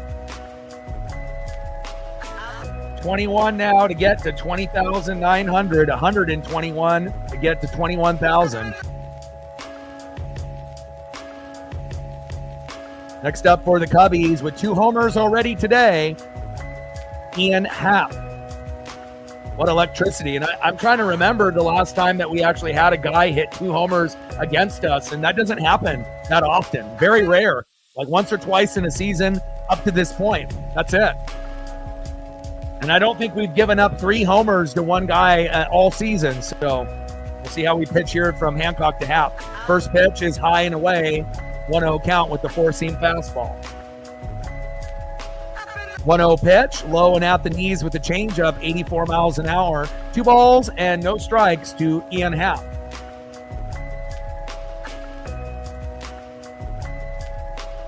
Slowly but surely, we just got to keep plugging away. 2-0 pitch, fouls it off high and in the strike zone with that sinker. 2 balls and 1 strike from Hancock to Happ. 9 runs, 6 hits, no errors for the Cubbies. And then obviously for the Mariners, 3 runs and 5 hits, no errors for Seattle. We still need more. 2-1 pitch, high and away. 3 balls and 1 strike to Ian Happ. Even if you walk him, that's better than giving up a homer. But definitely the worst performance for Emerson Hancock this year on the bump. besides giving up 6 in the first inning in his first start and getting sent down to AAA. That was probably number 1 coming into today. But then now that's probably number 2.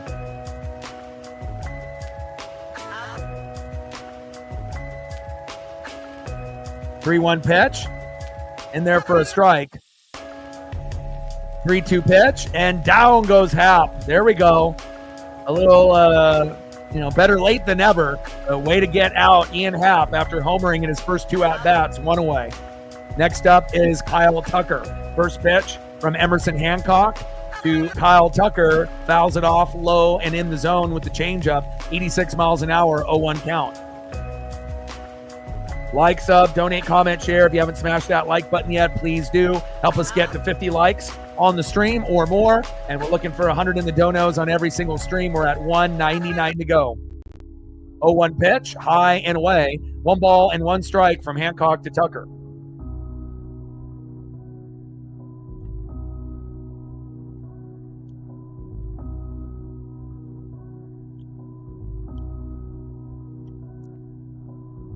One pitch, high and away. 4-seam fastball outside of the zone. Tries to paint the corner and misses. 2 balls and 1 strike to Kyle Tucker.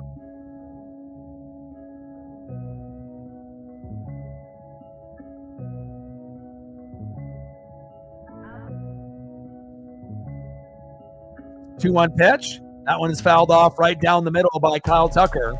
2 balls and 2 strikes with nobody on and 1 out. 2-2 pitch. And that is strike 3, even though that's off the plate. Bad call by the ump. And down goes Tucker, but definitely wasn't strike 3. Could be 3 balls and 2 strikes, but not really sure what that ump is looking at. 2 away.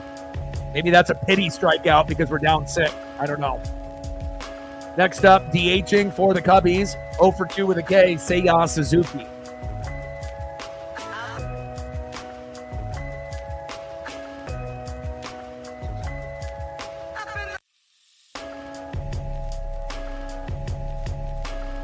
But we got 5 innings to get 6 runs as long as Suzuki doesn't go yard.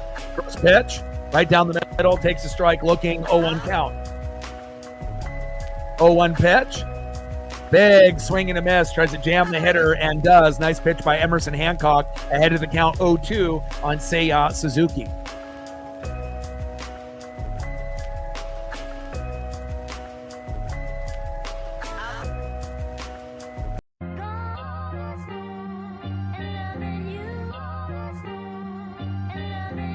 Bottom of the 4th, 9-3 Cubs. Hancock on the mound, Suzuki in the box. 0-2 pitch, in play, grounds out to the shortstop. JP, throw to first, got him. There we go, end of the 4th inning. We got 5 innings to go to get 6 runs. That's a big ask. We can't have Chicago score any more, and then we have to go on a rally of a lifetime. Let's see who's up next for the Mariners, and hopefully we drop down some bunts. They would never expect it. Leading off 0 for 2, shortstop J.P. Crawford. Drop the bunt, get to first, get to be safe, maybe get to second. Batting second, 1 for 1 with a base on ball, center fielder Julio Rodriguez. And batting third, 0 for 2 with a K, catcher Big Dumper Cal Raleigh. And again, we're going to need a couple home runs in this game to come back. It can't just be all RBIs and hits. We have to have 1 to 3 home runs if we're going to come back. Let's go, Cal. Are you going to be the guy that gives us the homer? I hope so. Trident's up. You demand. Singles, doubles, triples, homers. All of the above, baby. Let's go.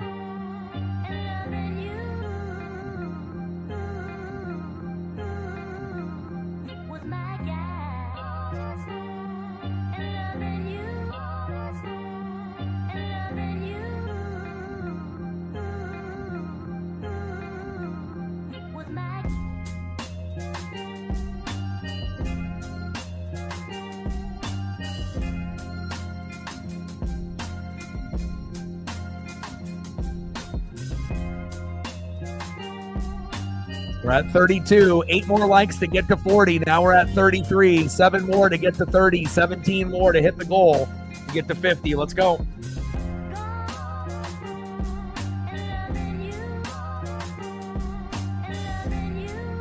First pitch to J.P. Crawford, takes a strike looking outside of the zone. Ump is being a little generous with the strike zone today for both teams.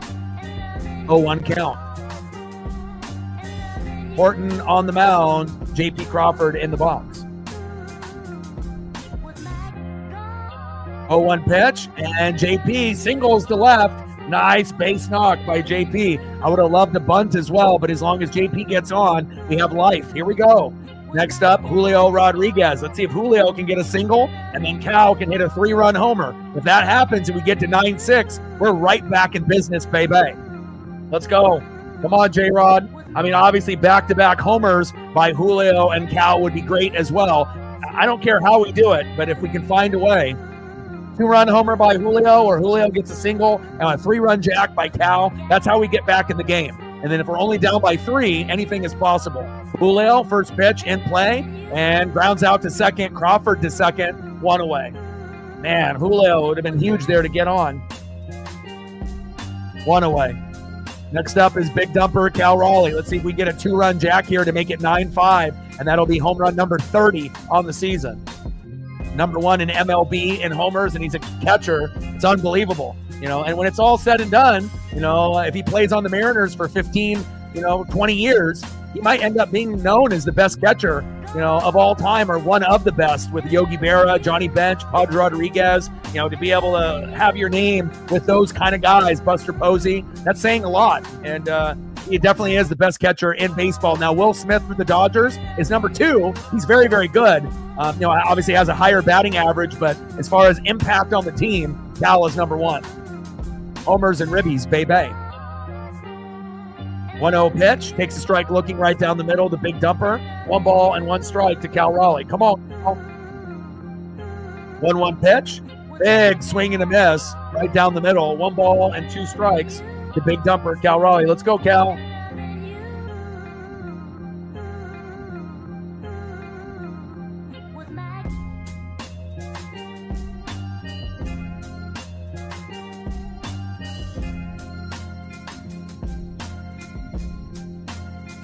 Come on, Cal. Top of the 5th. Runner at second. We're down 6. And we would love to be able to cut into this lead. And this is the guy to do it. Crazy to be able to see, Cal being a switch hitter, a great defensive catcher, and a guy that has improved his batting average from the right-hand side over 100 points. Was around a 206 hitter from the left last year, and he's batting over 3 on that side for this particular 2025 season. And obviously the uptick in his production, going from being a 200 hitter to a 270 hitter with all of those home runs, it really has made a huge difference for us. 0-2 pitch, or 1-2 pitch, fouled off. Low and away. 1 ball and 2 strikes from Horton to Raleigh. Cal in play, and grounds out to third, 2 away. But in 1970, Johnny Bench had 28 home runs before the break. Pudge Rodriguez had 26 in the year 2000. Cal already broke that record and is at 29 with a month to go. He's going to absolutely obliterate it.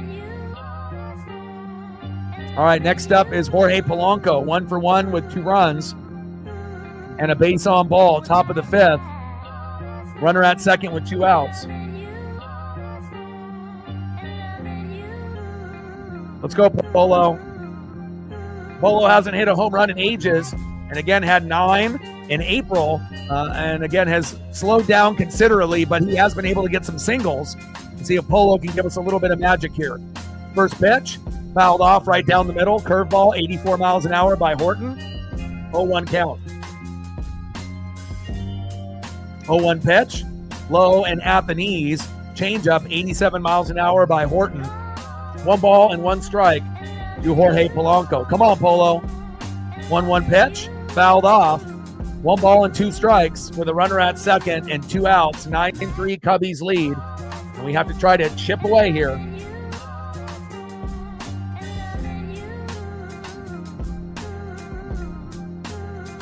I mean, the faster that we can get to 9-6, then we're going to have a little bit of life. And we're still quite a ways away, but much better than being down 9-0 or 9-1. Top of the 5th, runner at second. Horton on the mound, Polanco in the box. 1-2 pitch, fouled off with the curve. 1 ball and 2 strikes to Jorge Polanco. Come on, Polo. Give me some of that Mariner magic, baby. That Soto mojo. We need it. Bring that electricity, baby.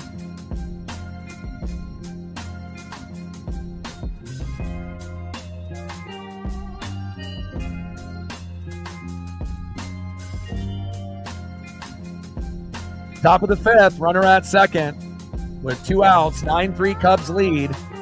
Horton on the mound, Polo in the box.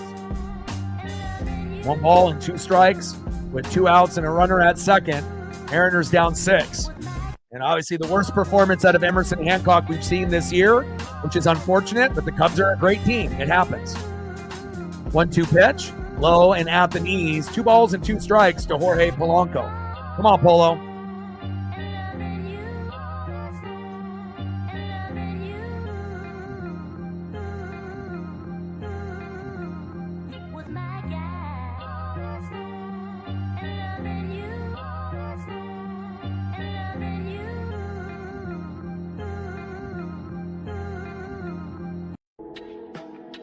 Come on, Polo. Let's keep a rally going. We're very good with 2 outs. Grind out this at-bat, Polo. Top of the fifth. Runners at second. And that one is in play.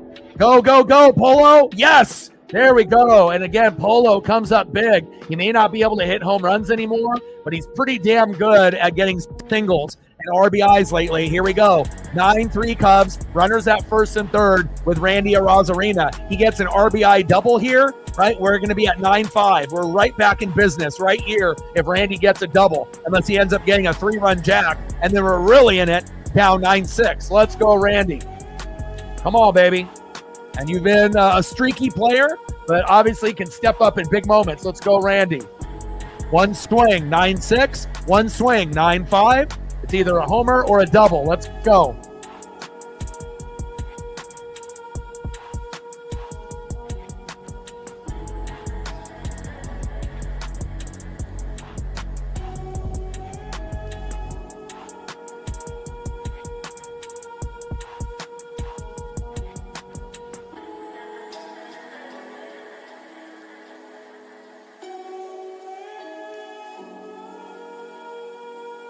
And they have a mound visit here.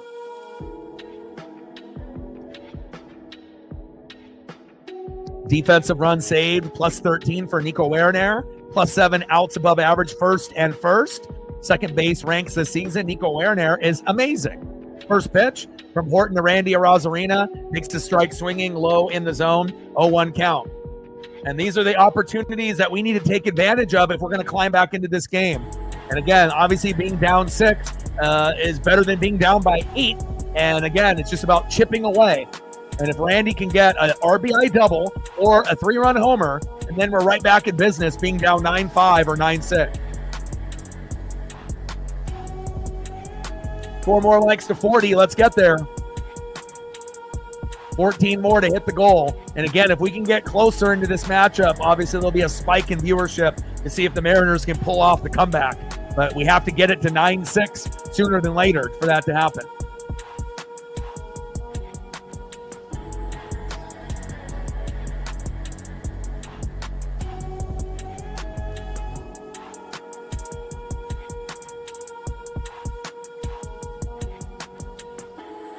And there we go. Crawford scores, baby. 9-4 Cubbies. Here we go.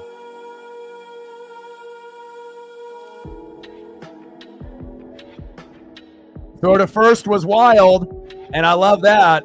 And again, you never know when a throw to first is going to be wild. And after that wild throw to first, JP scores, and we're sitting at 9-4. They're starting to implode. And like I said, you know, when you're up by 8, everyone can think, oh, game over, easy win, it's over. But again, the Mariners are going to always fight. And again, for a play that should have been made at first, wild throw, you know, and again, Brujan, you know, a little wild there, trying to anticipate that runner at first. And again, we end up getting a freebie there. Now we have runners at second and third with 2 outs with Luke Raley. Now, if Luke can get an RBI right here, we can get it to 9-5, 9-6, or 9-7. We're back in business, baby.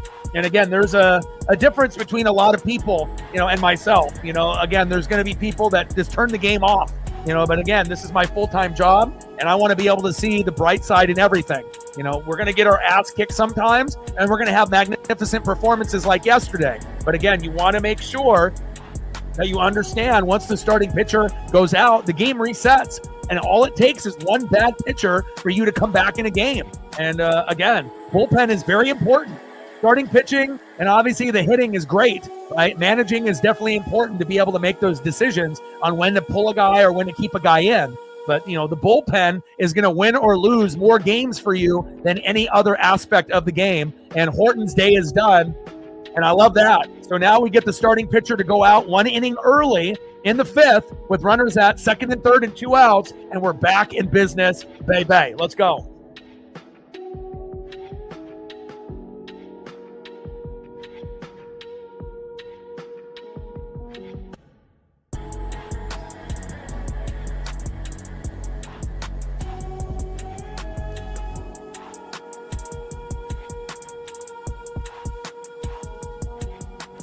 And Luke has been good since we ended up calling him up and we deactivated Rowdy Tellez. And again, Luke, is a guy that can, step up big and get that 3-run homer. And can you imagine if he hits a homer at this at-bat and it's 9-7? We might win. I swear, if we can get it to 9-7 and all of that momentum after Chicago had all that momentum in the first couple innings, and then if we win the rest of the game, the rest of the way out, there is a possibility.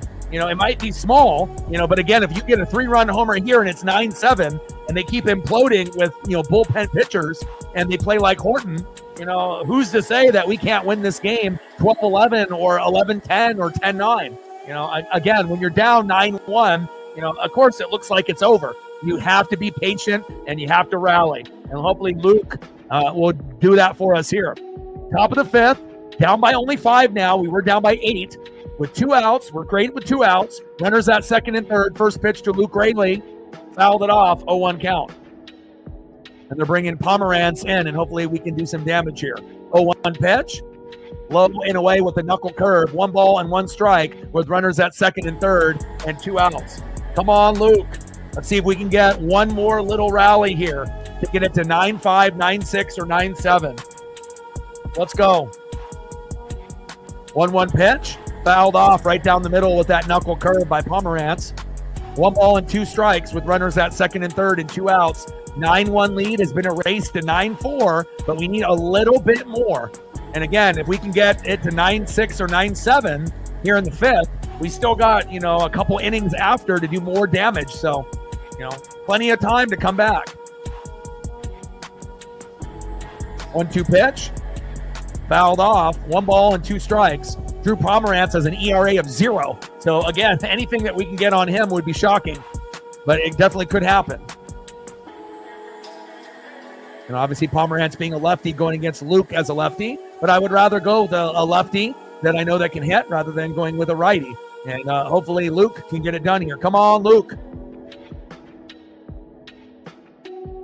Fouls that one off. 1 ball and 2 strikes with runners at second and third with 2 outs. In play. Here we go, baby.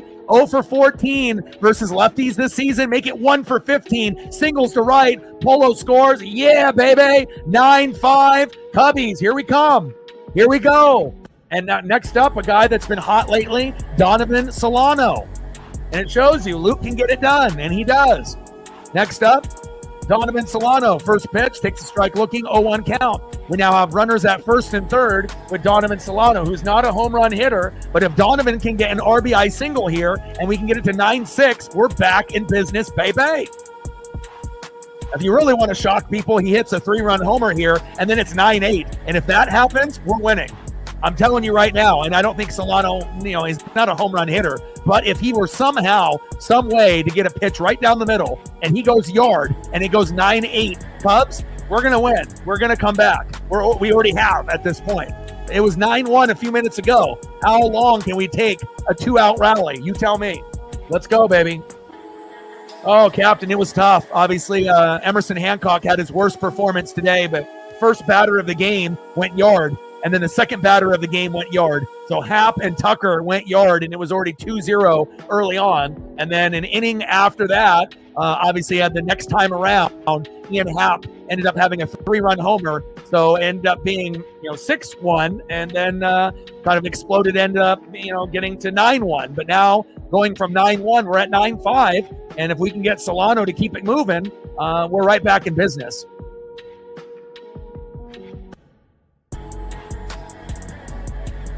But I'll go over the full recap here in a second, hopefully after Solano gets another RBI. And Solano has been money. Garver was great yesterday with 2 home runs, Cal with 2 home runs, but we have to, highlight Donovan Solano, a guy that was probably, one of the worst guys on the team besides Trent Thornton and Mitch Garver. In play, here we go, Donovan Solano. He keeps it hot, singles to right, Randy scores, Rayleigh to second, 9-6 Cubbies. Here we go. I told you.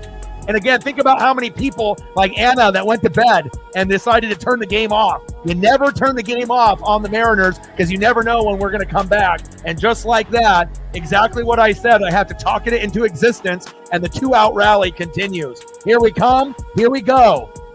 Next up, with runners at first and second, Cole Young. Could you imagine if Cole Young hits a 3-run homer and it's 9-9? We're not losing. And we were down 9-1 a few minutes ago. It's all about having that faith. And again, I know how tough it is as fans, to watch your team get your ass kicked 9-1 within the first 3 innings. A lot of people would turn the game off, but again, the reason why you don't want to turn it off is that if we end up coming back and winning and you end up going to bed and you didn't watch, you're not going to be able to remember these epic comebacks that the Mariners are known for. And again, there are going to be games where we get our ass kicked and we lose 9-1. But there's also going to be games when we're down 9-1 and we find a way to claw back to 9-6 with a few innings to go as Young strikes out looking. Here we go, baby. We're back. We're back. And let's do a quick recap for Captain so he understands how we got into this fucking hole. All right, so in the beginning of the game, first batter, Ian Happ goes yard, 1-0. Next batter, Kyle Tucker, he goes yard, 2-0 on Emerson Hancock, which is not good.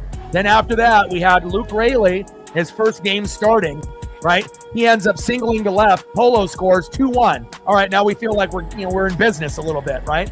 But in the bottom of the second, Nico Huerner, who's in the 8-hole today, right? He ends up grounding out to the shortstop. Bush scores 3-1. And then I said, if you end up keeping guys on too long, you don't know what might happen. And then in the bottom of the second, in his second opportunity as at bat, Ian Happ up again. He homers, 3-run jack, 6-1 Cubs, right? Then in the third inning, as they have runners at first and second and no outs, I said, hey, you got to be careful here, otherwise something crazy is going to happen. And what happens? Michael Bush with runners at first and second in the bottom of the third with 2 outs, with no outs, right? 3-run homer. Then it ends up being 9-1. But then it's been all Mariners since the 4th inning, okay? So you're down 9-1. Some people turned the game off, went to bed, went to go to run errands. Not us here, okay? Donovan Solano, who's been hot lately. Singles to right, Polo scores. Now we go from 9-1 to 9-2. We feel good, okay? Next up after that, in the bottom of the 4th inning, Young, sac fly to center, or in the top of the 4th, excuse me, Young, sac fly to center, Rayleigh scores. Then we go to 9-3. We feel pretty good. Then we have to wait another inning, right? J.P. Crawford, in the top of the 5th, scores on an error, right? Then it ends up being 9-4. In that same inning, Luke Rayleigh, continuing even with 2 outs, getting the job done. Singles to right, Polo scores, 9-5. We feel good. Donovan Solano up again in the 5th inning. Singles to right. Randy scores 9-6. And right now, we're back in business. And again, for a guy that we didn't even want on the roster, we have to be thankful that they chose Donovan Solano over Rowdy Tellez. Because Rowdy, he's good for a home run here and there. He gets a lot of outs. And again, it's great to be able to see players that suck end up actually being good, as the season progresses, like Garver and Solano have been lately. And again, hopefully this will be one of the best comebacks of the 2025 season. And again, I don't think we've come back being down 8 all year. Now, we have been down 5 to the Astros, and we ended up coming back and winning 7-6, scoring 7 runs total in the 8th and 9th inning combined when they were down 5-0 in the 8th. So anything is possible, but this could be one of the epic comebacks of the year if we come back. 1-0 pitch in play, and just like that, Pete Armstrong, solo dinger. He says, hold up, oh, you think you're going to come back? Not so fast. And Pete Armstrong goes to a solo jack. And obviously we have Zach Pop entering the game. And again, maybe Emerson Hancock should have stayed in. 10-6 Cubs. And again, this is not going to be an easy comeback, but at least we ended up getting it to 4, and it was 3 just moments ago. We can't let them score any more the rest of the game. Next up is shortstop Dansby Swanson, and that's the only problem, is that if the Mariners are going to approach this like they don't want to use their good relievers, we're going to lose. You know, we have to make sure that we have guys that are decent, and throwing in Pop in there might have not been the best choice. You know, I would have said the same thing with Thornton or Vargas, but, you know, we'll see where it goes. You know, ideally, you would want like Brash and Spire in, so that way we can actually keep them at 9 or 10 and not give up any more, and then we can end up, you know, continuing to rake. But if they're going to end up having some of the, you know, middle of the pack guys, this could go from 10 to 11 to 12 real quick. But hopefully Pop settles down, and that'll be the only homer he gives up. 0-1 pitch, big swing and a whip from Swanson, behind in the count. 0-2 from Zach Pop. And Pop looked pretty good in his first start, but giving up a home run to Pete Armstrong, not ideal. But at least it was only a solo jack. I can live with that. 0-2 pitch, low and away. 1 ball and 2 strikes from Pop to Swanson. But again, being down 9-1 and getting to 6, that's a great comeback. You know, and again, I know it's not over yet, and if we can keep chipping away, all we need is a couple, you know, relief pitchers for the Cubs to implode, and we're right back in it. 2-2 pitch, low and away. 3 balls and 2 strikes from Pop to Swanson, and I really wish that they didn't bring in Pop there, and I really wish that he didn't give up that homer, because if we were still sitting at 9-6, hell, we might tie the game up next inning. You know, but again, now we're down 4, not 3, but I still think that we have a chance. Chris in the building, what's good? STL in the building, what's good? If you haven't smashed the like button yet, Chris and STL, please do. And we're at $1 on the dono train, 99 to go. Show some love and support. Bottom of the 5th, 10-6 Cubs. We got Logan Gilbert on the mound tomorrow, so I feel very good, you know, about our chances tomorrow. But if somehow, some way, we have the biggest comeback of the 2025 season today, you best believe we have a chance to sweep with Gilbert on the mound tomorrow. First start, he had 10 Ks, and we didn't get run support for him, but hopefully we do tomorrow. In play, and Swanson singles to center. This opportunity for Pop is not looking good. Now we need a double play or a punch out on Michael Busch.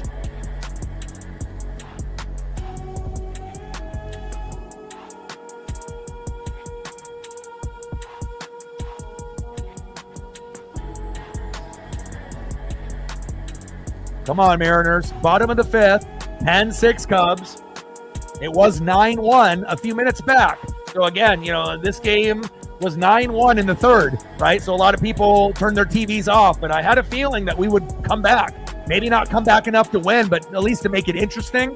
And again, to be down 9-1, to get it to 9-6, and they just made it 10-6. I'm proud of this team, and hopefully we can continue, you know, to grind it out. But again, Pop is not doing too good here. Busch grounds out to the pitcher, throw to first, 1 away. All right, here we go. Now we need a double play if we can get one. Next up, catcher Carson Kelly. 1 for 2 with a run. With a runner at second and 1 out, we need a double play stat. Can't give up any more.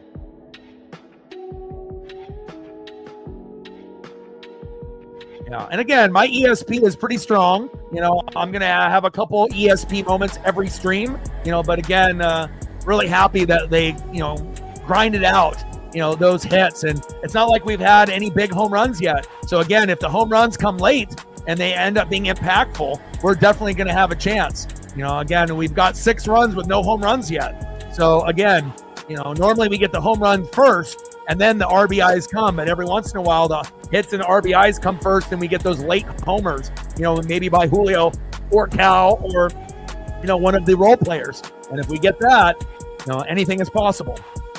1-0 pitch, low and away. But if Pop keeps pitching like shit like this, you know, it's going to turn into 11-6, 12-6, and it's going to ruin everything that we worked up to this point to get to fucking 6 when we were at 1. So 2-0 pitch, takes a strike looking high and in the zone, paints the corner perfectly by Zach Pop.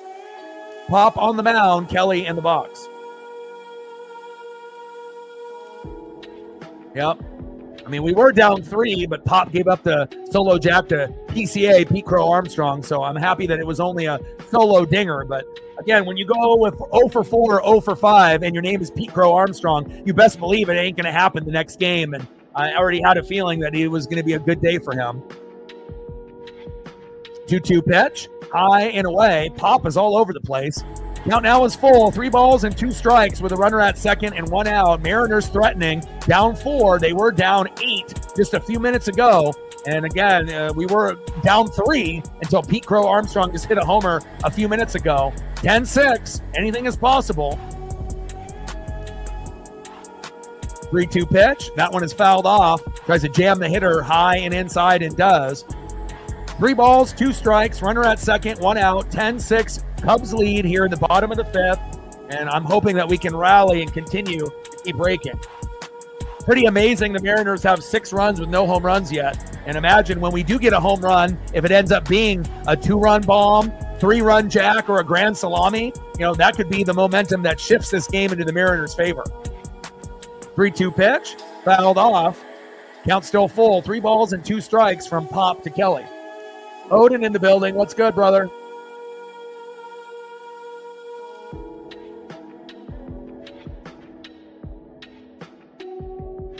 I appreciate you, Odin-san, with a 20. Thank you so much, my guy. Every dollar counts, and I appreciate you to the fullest. You are the OG. And Kelly strikes out swinging on a 3-2 pitch. There we go, baby. Let me know what you want to do photo-wise, and I got you. Appreciate you, Odin. Sarah came in with $1. Now we got Odin at a 20. We're at 21. All right. Now we need 79 to go to hit the goal. Stacks on stacks, racks on racks with a little cactus jack. Bang, bang. Yeah, sorry to see Alexa Bliss. No. Liv Morgan with the shoulder injury. So, again, there's going to be some shifting and moving around. And obviously we see the John Cena pipe bomb, obviously, with CM Punk. So we'll see where that storyline goes and moves forward here in the last 6 months. And the Cena, reign for being champ. Again, it'll be very interesting, and I can't wait where we can do our next WWE PLE. Bottom of the 5th, 10-6 Cubs. Runner at second with 2 outs. Pop on the mound. Nico Werner in the box. 0-1 pitch. Fouled off at the knees with that sinker. No balls and 2 strikes with a runner at second and 2 outs. 10-6 Cubbies lead. Yeah. I mean, Cena, and again, both pipe bombs included R-Truth, back in the day, for CM Punk to do his, quite a few years back, like 14 years ago. Obviously, the CM Punk pipe bomb was better than the Cena's, but the Cena one was actually decent. It was pretty good. And it's nice to be able to have, Cena speak some truth, and also, play that heel role to the best of his ability with his run here in 2025, his last run with the company. 0-2 pitch, low and away by Zach Pop. This is the strike zone by a mile. 1 ball and 2 strikes with a runner at second and 2 outs. We can't give up anymore, and hopefully we can catch up and get 2 runs and 2 runs unless we have a monster 3 or 4 run inning to get right back in it immediately. But it really will depend on the pitching staff and the bullpen. Whoever bullpen is stronger, will end up winning this game. 2 balls and 2 strikes with a runner at second and 2 outs. 10-6 Cubbies. Yeah, I saw that. Cody's words spoken, 0. Hey, Odin, have you ever watched a show called Letterkenny? Based on, these people that live in Canada. It's like a kind of a comedy and whatnot. It kind of reminds me of Workaholics, but in Canada. And it's got like 11 or 12 seasons. My dad actually put me on the show, like he put me on Workaholics back in the day. We have the same type of sense of humor. But if you haven't watched it, it's pretty fucking funny. And it's on Hulu. And Werner gets hit by Pop and goes to first. Runners at first and second now for Vidal Brujan. And we can't let Brujan do anything here. Don't even think about it, Brujan. but I just started watching it, yesterday, and I'm already on the second season. It's pretty funny. It definitely reminds me of kind of a Workaholics type. You got a bunch of the people in the town, the Hicks and the hockey players and the Skids, everyone, kind of beating each other up in a small town there in Ontario. And again, I didn't really know if it was going to be something for me, but my dad said, hey, just watch it. It'll remind you of Workaholics, but it's a little different from Workaholics. And, obviously small town in Canada, but they do a really good job of kind of name dropping things over and over and over, which you used to see, in Workaholics or New Girl, where you end up talking about a subject and then you continue to name drop, over and over and over of things that are named that. And again, they're very good at it. And Brewhog grounds out, and we get out of the inning, and we're only down 4. Here we go. It was 9-1 Cubs in the third inning, and now it's 10-6 Cubs in the fifth. Now in the top of the sixth. Time for a rally. Let's go. Next up for the Mariners, 0 for 2 with a K. Drop a bunt down, Ben Williamson. We know you're great defensively at third, but we need that bat to come alive. Let's go, Big Ben. Batting second, 1 for 3 with a run, shortstop J.P. Crawford. And batting third, 1 for 2 with a base on ball, center fielder Julio Rodriguez. And it feels like we still have the momentum, even though PCA had a solo jack. But again, think about how many times you watched your favorite team play down 9-1 in the third inning, and people turned the game off and you ended up getting obliterated, either losing 9-1 or 15-1 or 18-1. So for a team that does have a hard time hitting at times, to be able to go from 9-1 to 9-6 and just gave up a solo dinger to PCA, Pete Crow Armstrong, we're still in business. And again, we still have the 6th, the 7th, and the 8th and the 9th to hope that their pitchers implode where we can come back. Let's go. Ben in the building. What's good? We still have life, man. Dexter and Gacy going for titles? Yes.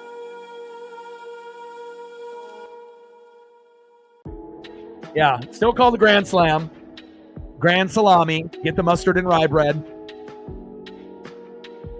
I did. I did see some of the social media personalities and Brady and Eli at the Fan Fest. Yeah, I've been watching everything that's been going on at the Fan Fest as well. I hope that you're having a good weekend. We got rain here in Oregon. How's the weather, Odin, in New York?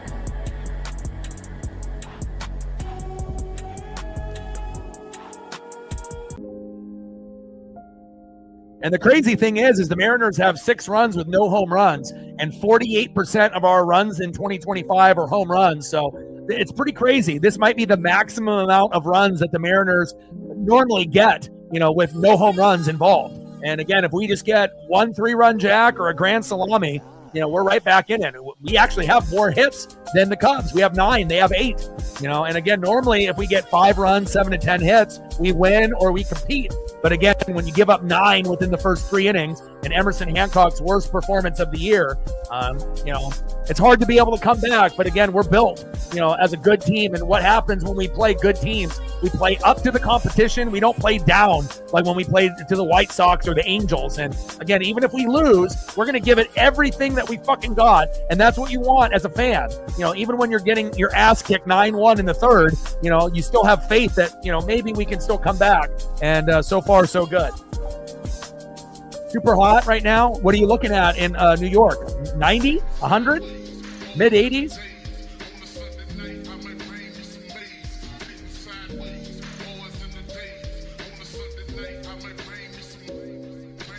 Okay, one of the umpires got injured or sick or hurt, so we're waiting on a delay here. Or maybe the ump had to go to the bathroom or something, but one of the umps runs to maybe dehydrated and whatnot, so want to make sure that everyone is okay there. Maybe bubble guts, maybe dehydrated, injured. And it's pretty rare when you see an ump, but it looks like he's dehydrated, so now he's got some Gatorade Light, like Pedialyte, I see now.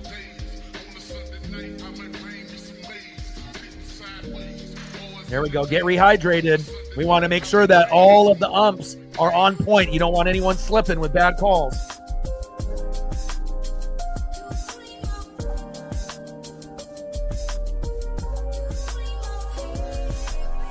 Brujan is not a regular player, and just like the Mariners or any other team, you're not going to have the starting lineup the same 3 games in a row typically.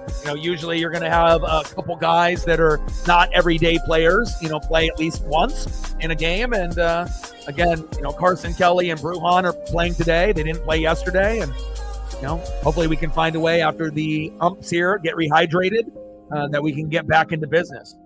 And maybe this will be a good delay for us.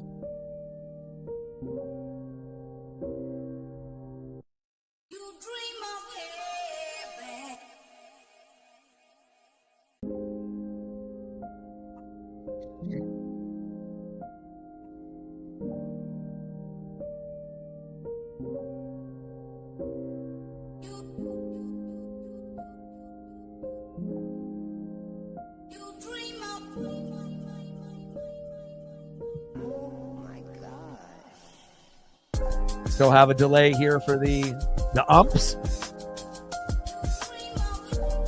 And I think this is the first time that I've seen something like this in 2025 in a game or a stream where we've actually had to shut the game down because some of the umps are dehydrated. But again, I'd rather have them get the Pedialyte, Gatorade Light, get a little protein bar. We don't want to have them be dehydrated, making some bullshit calls and costing a team a game, regardless if that's the Cubs or the Mariners. You want them to be on point. So hopefully we'll be back into action here shortly. 82 feeling like 90.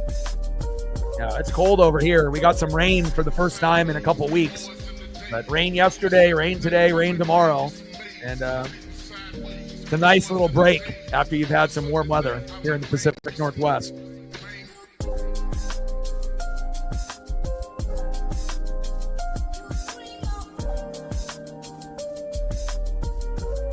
There we go. Like, sub, donate, comment, share. If you haven't smashed that like button yet, please do. Help us get to 50 likes or more before this game ends, which we should be able to do. Glad that the Mariners fought back after being down 9-1. This one could have got really, really fucking ugly.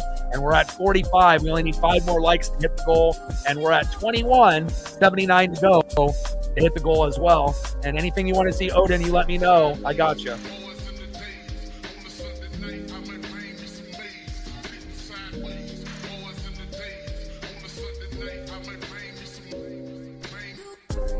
But I've seen delays with the pitch calm and things of that nature, but this is the first time that I've seen umps get dehydrated.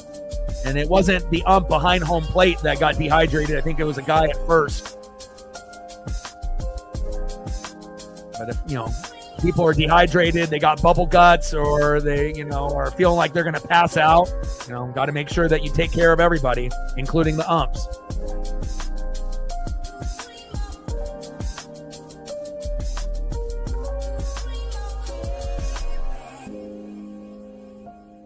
Everyone's standing around ready to go all day. Anything that you want to see photo-wise, you or Captain, let me know.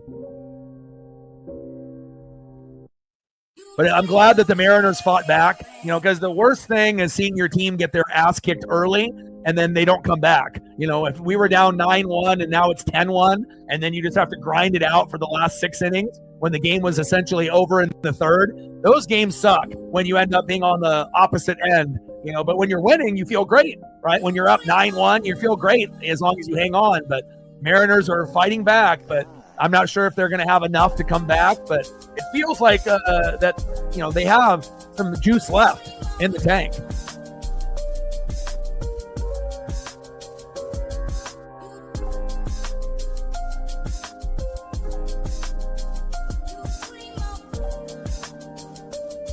We should be getting back to action here momentarily after all the umps get hydrated due to the heat in Wrigley.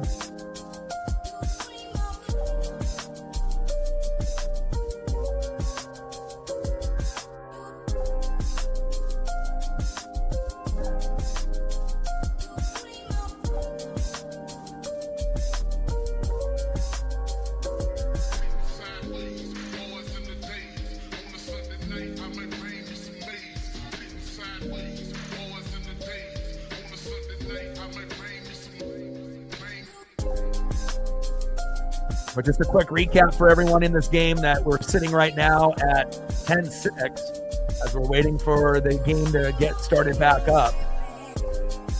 So in the bottom of the first, Ian Happ homered to left center, 1-0 Chicago. Next batter, Kyle Tucker, he homers, 2-0 Chicago. Top of the second, Luke Raley singles to left, Polo scores, 2-1 Chicago. Then Nico Werner in the bottom of the second grounds out to the shortstop, Bush scores, 3-1 Chicago. Bottom of the second, Happ homers to center in a 3-run jack, 6-1 Chicago. And then in the bottom of the third, Bush homered to right, 3-run homer with Crow Armstrong and Swanson on board, 9-1 Chicago. And that was in the third inning. And again, I still had faith, right? Then Solano on the top of the fourth, singles to right, Polo scores, 9-2. Young hits a sac fly to center, Raley scores, 9-3. Crawford scores on an error, 9-4. Luke Raley in the top of the fifth, singles to right, Polo scores, 9-5. And then Solano in the top of the fifth, singles to right, Arozarena scored, 9-6. And then Pete Crow Armstrong in the bottom of the fifth, solo jack on Zach Pop. And then we're sitting at 10-6. So lots of bats being active and often. But again, all home runs pretty much for the Cubs. No home runs for the Mariners yet. And usually when that happens, that means that the homers are going to come in the 7th, 8th, or 9th, and possibly here even in the 6th inning. And if we get a homer or two, that might be all the momentum that we need, as long as they're both not solo jacks where we could come back. And a lot of times we can hit 2-run jacks, 3-run jacks, or grand salamis late. And we're very good with 2 outs, and we're very good in the 7th, 8th, and 9th. All right, we're finally back in action. Williamson, first pitch, and he singles to right. Here we go. Nice job by Big Ben, baby. That's what I'm talking about. After a 5-minute delay with the umps getting dehydrated, now we're back in action, and right off the gate, Ben gets that rest that he needs. We know he's an amazing defender. Way to get that base knock to start the rally. Here we go. Next up is J.P. Crawford. 1 for 3 with a run. First pitch, high and inside. 4-seam fastball by Pomerantz, 1-0 count. Let's go, JP. Is this the inning that we get to 10-7, 10-8, or 10-9? Let's make it happen. I got you. 1-0 pitch, takes a strike looking right down the middle. 1 ball and 1 strike from Pomerantz to Crawford. And I'm happy that Seattle kept fighting too, because again, nothing is worse than seeing your team continuously getting, raked, over and over, and just getting stomped on, inning after inning, and seeing the other team's runs go up and your run total staying the same, throughout the process. So 1-1 pitch in play. Here we go, baby. Here we go. JP, go, go, go. Yes. Williamson, go.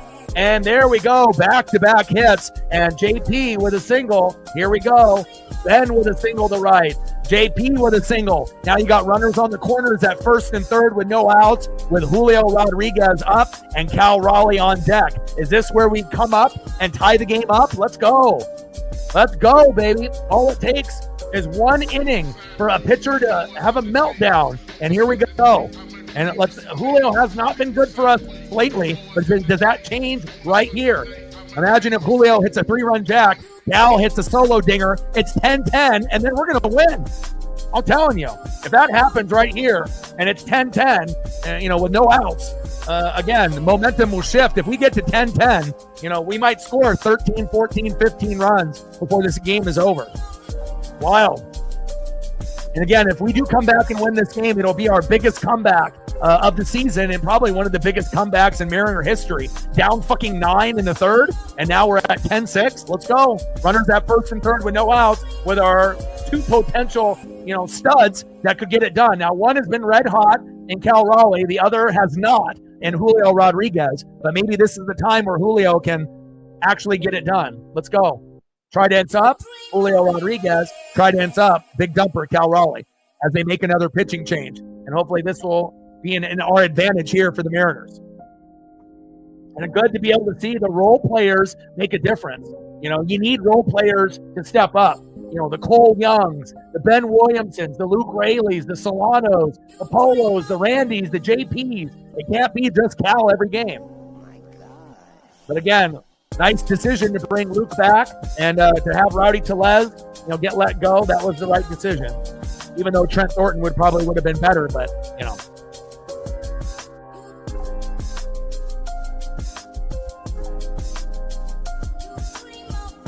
A couple Luke Rayleighs up here.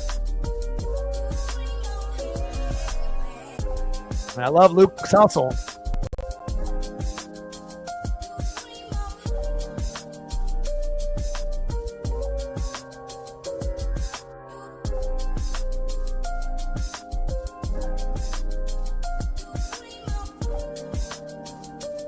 Love the hustle. Always a dirty jersey. Grinder.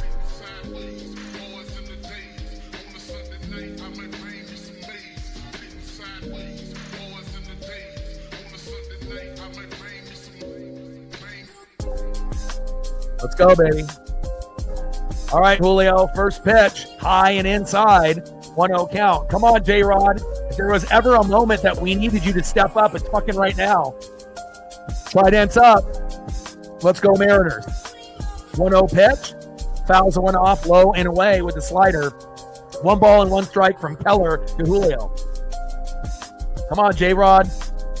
We don't have any homers yet. We need a Julio to homer or to get a single. RBI single would be great to get it to 10-7. And then we would have runners at first and second for Cal, and he can hit a 3-run homer to tie it up.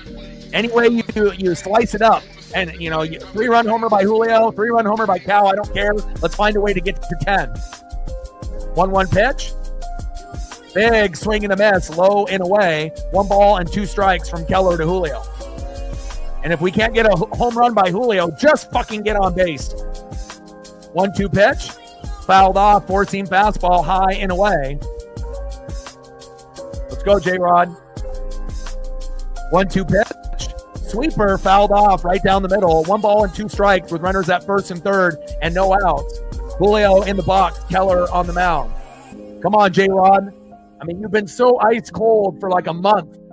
This would be great if you could actually do something impactful to help us come back. Top of the 6th, runners on the corners at first and third. We don't want to have Williamson and JP's hits to not matter. And again, it's not like those guys are always going to get hits. And it's crazy to say, but Julio might be the most untrustworthy hitter in the lineup. Even though you got young guys like Young and you got young guys like Williamson, but obviously Garber has stepped up, Polanco has stepped up, Randy has stepped up, fucking even Donovan Solano has fucking stepped up. We need, potentially, even though based off popularity, we need our second or third best offensive player to play like it. Earn your fucking contract. 2-2 pitch. That one is fouled off right down the middle. At least Julio was grinding out this at bat and didn't strike out or, get out on the first pitch, with a slow dribble or a pop-up. But we need you, J-Rod. Runners at first and third, top of the 6th, no outs. Mariners down 9-1 in the 3rd inning, and we've crawled back down 4, 10-6. Momentum is in the Mariners' favor. Find a way to get on base. They plunk you. They walk you. Don't strike out. 2-2 pitch. Big swing and a miss. Down goes Julio. And again, not a reliable hitter, at least here in June. Was very good in May, not good in June, not good in March, not good in April. Something's got to give. Fucking A, Julio. Next up, big dumper Cal Raleigh, a guy that can make a difference. The number 1 catcher in baseball, big dumper. 29 home runs. Can he get 30 here? First pitch, high and away, 1-0 count. Keller on the mound, big dumper in the box. We'll take singles, we'll take doubles, but what we're really looking for is that 3-run jack to get it to 10-9. 1-0 pitch, high and away, 2 balls and no strikes to big dumper Cal Raleigh. Come on, Cal.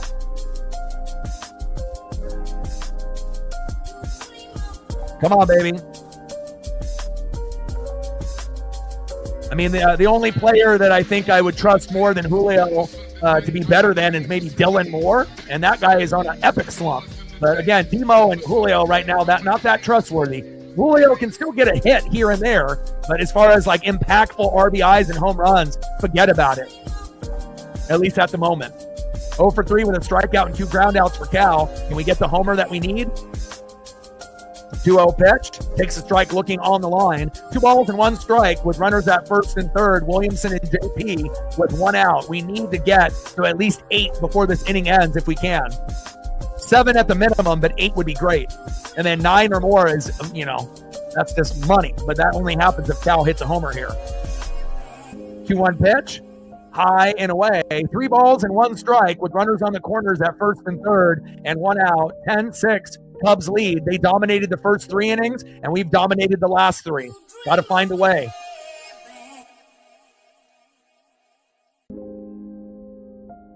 Three-one pitch, and that one is fouled off. Count now is full. 3 balls and 2 strikes with runners on the corners with 1 out. Keller on the mound. Big dumper in the box. Come on, Cal. Come on, Cal. We're looking for home run number 30. Number 1 in MLB with 29. 3-2 pitch. Big swing and a miss. Down goes big dumper. That's tough. Not surprised with Julio, but again, Cal can't come up big every game, but missed opportunity for big dumper. Hopefully he'll have one last chance to get a homer in the 9th. Next up, DHing today, Jorge Polanco. Runners at first and third with 2 outs. It's been a minute since Polo has homered. Could we get the magic that we need, that Mariner magic by Jorge Polanco? I fucking hope so. Even an RBI single would be great, or RBI double. Let's go, Polo. First pitch, takes a strike, looking in the zone, 0-1 count. We don't want to have these opportunities get wasted. 0-1 pitch, fouled off, high and away. Behind the count, 0-2, with runners on the corners at first and third. I mean, fucking A, let's get to at least 7 here. And then we can get 1 run in the 7th, 1 run in the 8th, 1 run in the 9th, and then we'll be sitting right there at 10-10, if possible. Unless we can have that monster inning where we score 1 to 4 runs if they have an epic meltdown with their closer or bullpen. Keller on the mound, Polo in the box. 0-2 pitch, big swing and a miss, motherfuck. And we leave 2 guys stranded, and that would have been a great opportunity to get it to 10-7, 10-8, or 10-9, but the Mariners end up getting nothing. But at least we still, on the bright side and being positive, at least we still have 3 more innings to get 4 runs. We still got time, but again, missed opportunity there in the top of the 6th. All right, let's see who's up next here in the bottom of the 6th for the Chicago Cubs. Wish we would have gotten at least 1 there. Next up, 0 for 3 with a K, DHing Seiya Suzuki. Batting second, 2 for 3 with 2 runs, an RBI and a K, and a solo dinger. PCA, Pete Crow Armstrong, fucking stud. And batting third, 1 for 2 with a run, and a base on ball, shortstop Dansby Swanson. Trident's up, let's go M's. Down by 4, let's make it happen. Let's make it happen, Captain.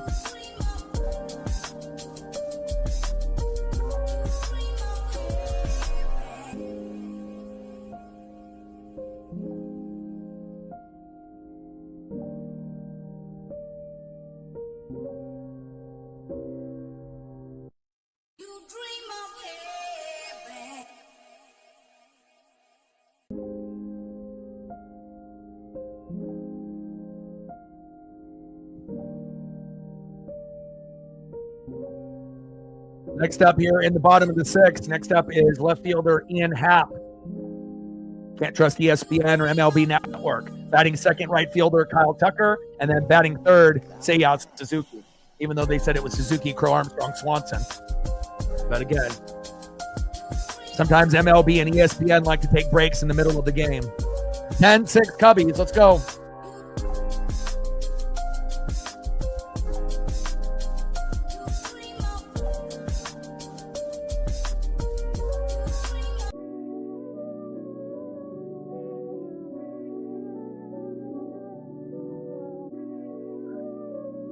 Trent Thornton enters the game, and that could be really, really good or really, really bad. We'll find out quick. First pitch from Thornton to Happ, takes the strike, looking in the zone, 0-1 count. And at least Trent hit the strike zone on that first pitch. And you can kind of tell what kind of outing Trent's going to have. If it's the bad Trent, who we've seen for probably 90% of the season, or the 10% where we actually see a good version of Thornton. In the last couple opportunities, he's actually done okay. So 0-1 pitch, fouled off, high and in the zone, behind in the count 0-2 to Ian Happ, who's got 2 homers today and has been the hero for the Cubbies. 0-2 pitch, low and at the knees. That should have been strike 3. Terrible call there by that ump. It's in the zone, on the corner. Should have been strike 3, but they call it a ball. Come on. 1 ball and 2 strikes. 1-2 pitch, inside. Now it's 2 balls and 2 strikes from Thornton to Happ. And again, when it's in the strike zone for a guy that can't hit the strike zone, give him the fucking call. Should have been already strike 3, and now Happ will probably get a hit. Brutal. Bottom of the sixth, Cubs up 4, 10-6 over the Mariners. 2 balls and 2 strikes from Thornton to Happ. 2-2 pitch, and Happ strikes out swinging. There we go. A little bit of karma for that terrible non-strike 3 call that we should have had that was called ball. Next up for the Cubbies, 1 for 3 with a solo jack in the first. Right fielder from the Stros, Kyle Tucker. First pitch to Tucker from Thornton in the strike zone. Right outside of it, should have been called ball, called strike. This ump is all over the place. 0-1 count.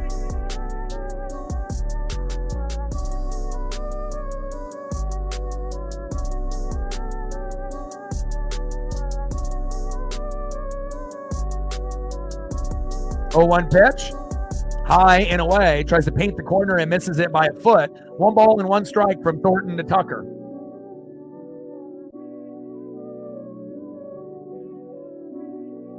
Lots of homers for Chicago. And we're still looking for our first homer for Seattle. 1-1 pitch. Takes the strike looking. Paints that corner. Nice curveball there by Thornton. 1 ball and 2 strikes with nobody on and 1 out. 1-2 pitch. Fouls it off right down the middle with a 4-seam fastball. Tried to throw through the hitter, but Tucker connects.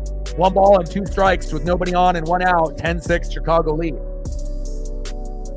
I don't know if someone can look that up on Google. I mean, we've had a couple of 5- and 6-run comebacks, obviously, this year, like when we played the Astros early in the season and we were down 5-0 in the 8th and scored 7 runs combined in the 8th and the 9th and won 7-6. But again, if we come back and win this game being down 9, it'll be the biggest comeback in recent memory, and definitely the biggest comeback in 2025 if we come back.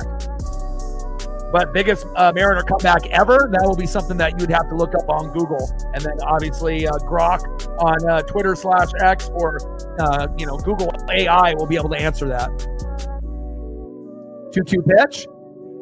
Low and away. Count now is full. 3 balls and 2 strikes from Thornton to Tucker.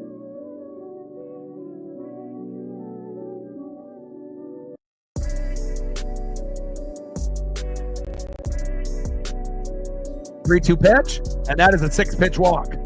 7-pitch walk. Tucker to first. All right, now we need a double play to get out of the jam. Next up is DHing Seiya Suzuki. I need a slow dribbler right up the middle to JP Crawford to throw to first, and then we get out of this inning with 3 innings to go to get 4 runs. Make it happen. You hear me, sports gods? I need a slow dribbler right up the middle, a double play to get out of the inning. Let's see if we can make it happen. Bottom of the 6th, 10-6 Cubs. Runner at first. Seiya Suzuki entering the box. Come on, baby.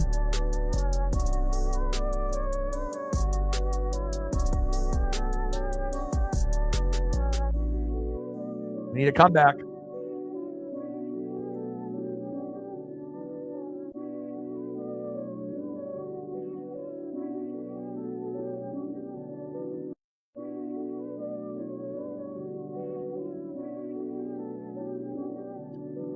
In play, and Suzuki flies out to center. We'll take that. 2 away. Let's go, Mariner Moose. We need that epic comeback. Next up, Pete Crow Armstrong. First pitch, fouled off right down the middle to PCA, 0-1 count. And definitely now we just need a pop-up, ground out, strikeout, or a force out at second. Let's get out of this inning.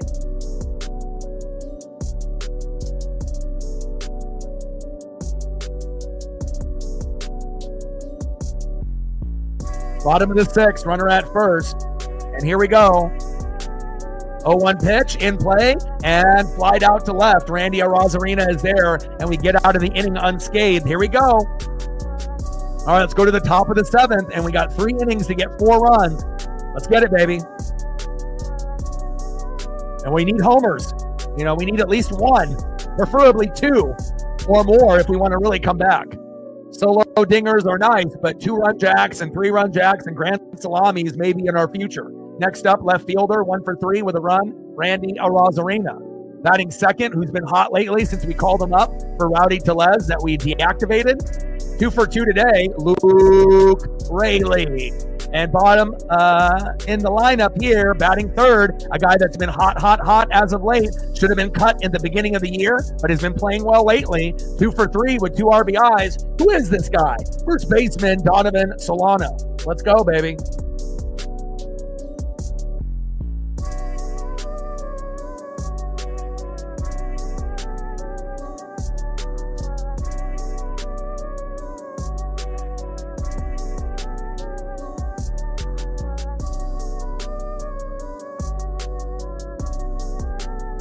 It ain't over till it's over. And now we just have to pray that they have a couple pitchers that implode and have meltdowns that are epic. And then we can end up tying this game up. Or getting it to at least 10-9 in the ninth to have a chance. All right, next up. 1 for 3 with a run. We need a double. Randy Arozarena. Let's go, baby. Let's get the double. Bring that electricity, Randy.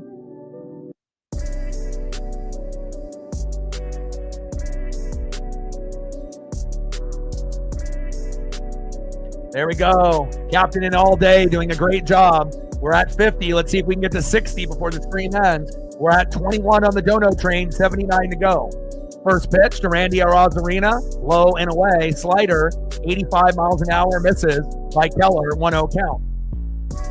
1-0 pitch. Takes a strike looking in the zone. 1 ball and 1 strike to Randy Arozarena. Come on, Randy. 1-1 pitch. Fouled off. Tries to jam the hitter at the hips and does. 1 ball and 2 strikes from Keller to Arozarena. Come on, Randy. 1-2 pitch. High and inside with the sweeper. 88 miles an hour. 2 balls and 2 strikes with nobody on and no outs. 10-6 Cubs lead. But again, all the momentum was for Chicago in the first 3 innings, getting 9 runs. But since then, we've been able to dominate the 4th, 5th, and 6th, and we've gotten 5. But again, we still got a ways to go. 2-2 pitch, low and away. 3 balls and 2 strikes. Count now is full to Randy Arozarena. Take the walk or get a double. Let's go.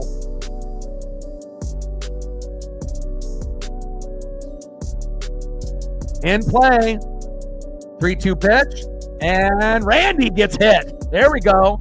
The new Ty France never lets us down. And again, the number 1 Mariner getting plunked, since we don't have Ty France anymore, is Randy. And I'll take him getting plunked right there, as long as he doesn't get hurt.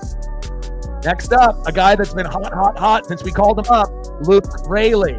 Is this the at-bat where we get a 2-run jack, or he ends up getting a nice single or double? I hope so. First pitch to Luke Raley. Big swing and a miss. 0-1 count. Top of the 7th. 10-6 Cubs. And the Mariners are starting to rally. Let's go. We need the epic meltdown. 0-1 pitch. Big swing and a miss. High and away. Come on, Luke. No balls and 2 strikes with a runner at first. Randy getting plunked. Let's not waste opportunities with guys on base. We should have gotten at least a run in the 6th. But we had a little bit of an epic fail there. But now we have to make sure we get at least 1 this inning. Preferably 2 or more if we can get it.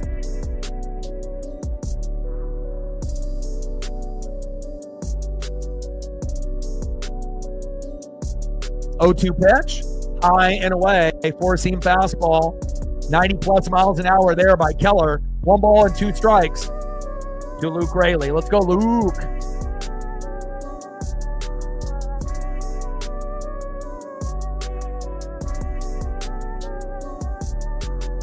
Go on, Luke. Grind it out, baby. Bring that electricity. We know you can. You always hustle.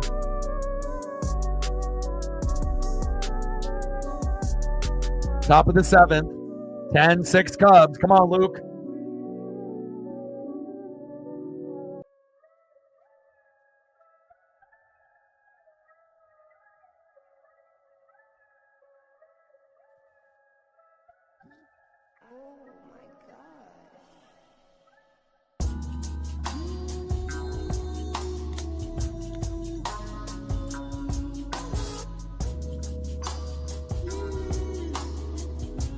Great job by Captain and all day. Appreciate you guys. And Luke grounds out into the double play. Brutal. The last thing that we needed to have happen there, and again, we haven't been able to get the double plays, on the Cubs. The Cubs have a couple double plays on us, and not ideal there as Randy is running for his life between the base paths. Brutal.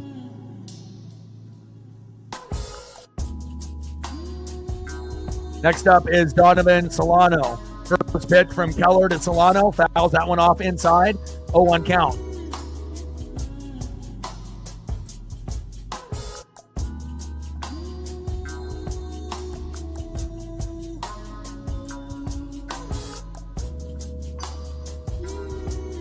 Oh, 1 pitch, low and away. 1 ball and 1 strike from Keller to Solano. And I don't know why Randy wasn't running hard to second after that initially play that happened, but, he got all the way back sliding into first, but it was a no-go there. 1-1 pitch, low and away. 2 balls and 1 strike from Keller to Solano. We need a miracle. Come on now. We don't want to have missed opportunities in the 6th and the 7th. We want to have somewhat of a chance late. In play. And look at Donovan Solano. Looking like fucking he's Pete Alonso at first. Amazing. What a turnaround. 3 for 4 day for Donovan Solano. Donovan Solano is more reliable than Julio Rodriguez. Who would have thought? Nice job, Donovan. Next up, second baseman Cole Young. Come on, Cole. Keep this 2-out rally going. Come on. It's a Cole world, baby. Let's go. And then Ben Williamson is on deck. Top of the 7th, 10-6 Cubs. Cubs had the momentum for the first 3 innings. Mariners have had the momentum for the last 3. But again, we need to be able to continue to pour it on. Got to get at least a run this inning if possible. But a great job by Donovan Solano running hard to first. Great day for him.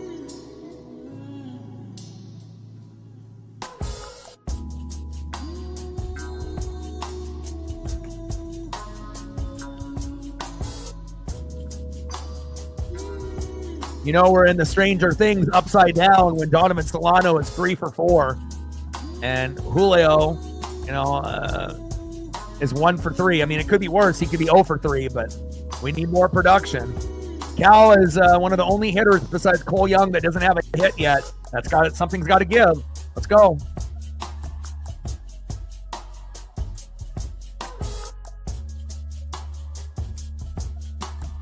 They got a guy in the pen warming up. All right, now they're making a late pitching change after a mound visit here. All right. And hopefully this will be the pitcher that has the epic meltdown to continue the rally for the Mariners here in the top of the 7th. But now we got to wait for them to cut to commercial and have this pitcher warm up, and we'll see where we go from here.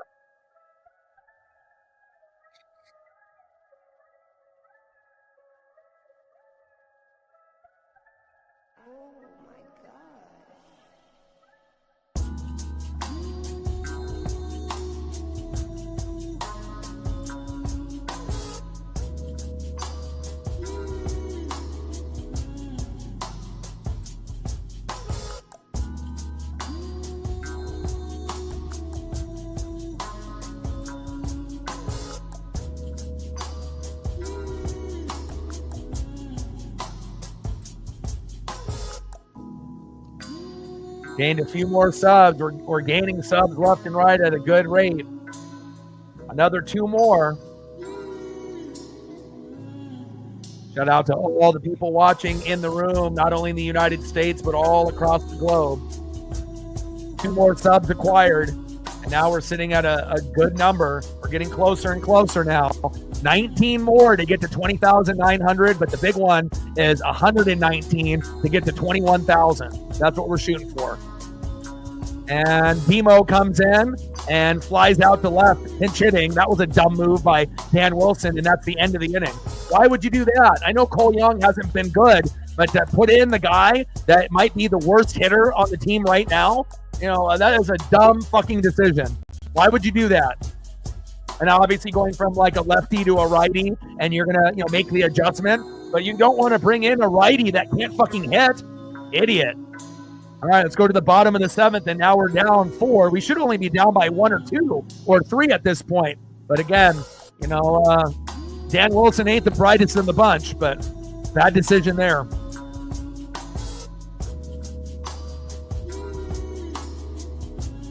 Next up for the Cubbies here in the bottom of the 7th, 1 for 2 with a run and a base on ball, shortstop Dansby Swanson. Batting second, 1 for 2 with 2 runs, 3 RBIs and a base on ball, first baseman Michael Busch. And batting third, 1 for 3 with a run and a K, catcher Carson Kelly. Trident's up, let's go M's. Bottom of the 7th, Mariners down 4.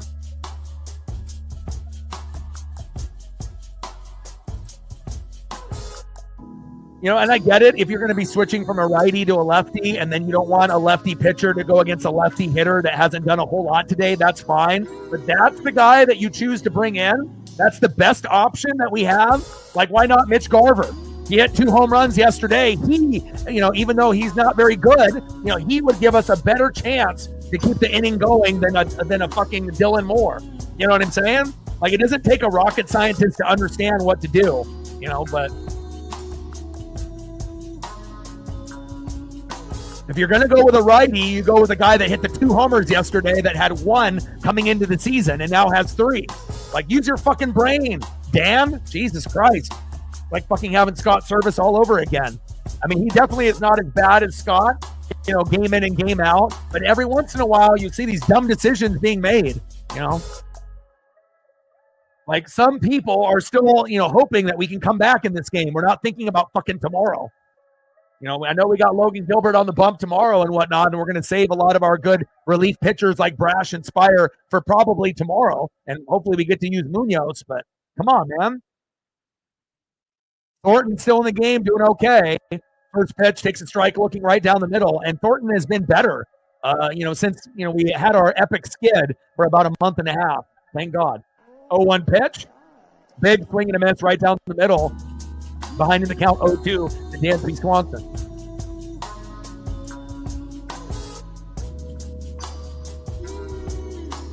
Oh-2 pitch.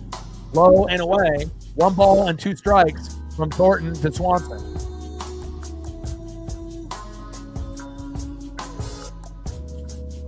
One-two pitch, fouled off with the sweeper, 79 miles an hour. That's a good souvenir for a fan. Don't make me regret putting a photo of you up here. I usually don't throw up photos of players that aren't good, but hopefully I don't regret this. Let's go, Trent.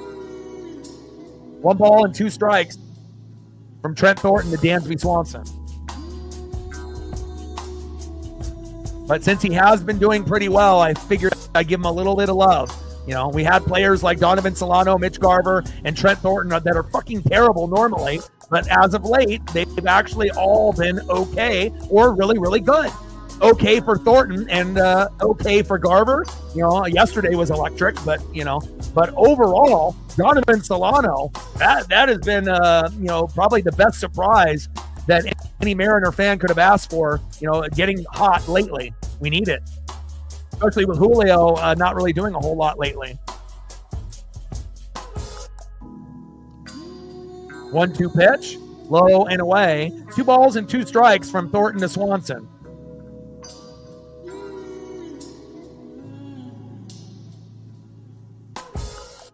But we haven't really seen our bullpen have epic meltdowns lately. We did when we were on our losing streak, after winning 9 consecutive series in a row and then having a meltdown for about a month and a half. Instead of scoring 6 runs a game when we won 9 series in a row, we were scoring 1-3. And Swanson strikes out swinging. There we go. Trent not making me regret putting the photo up. Nice catch by that fan.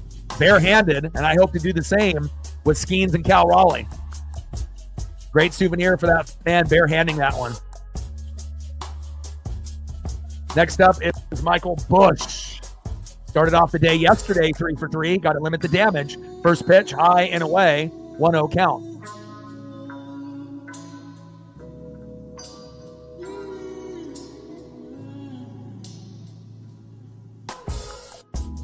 One-0 pitch. Big strike looking on the corner. 1 ball and 1 strike from Thornton to Busch. 1-1 pitch. Inside. Tries to jam the hitter at the hips. 2 balls and 1 strike from Thornton to Bush. Let's go.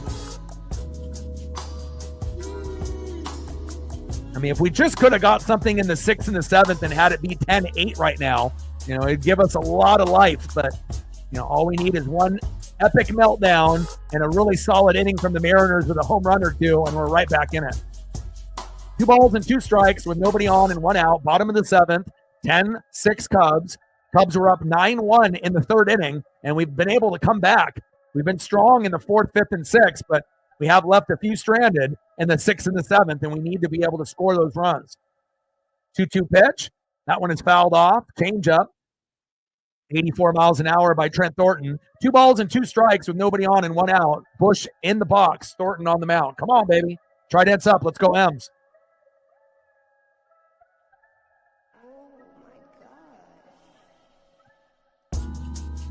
2-2 pitch. That one's fouled off. Another good souvenir for a fan, but no bare hand catch by a fan that time around.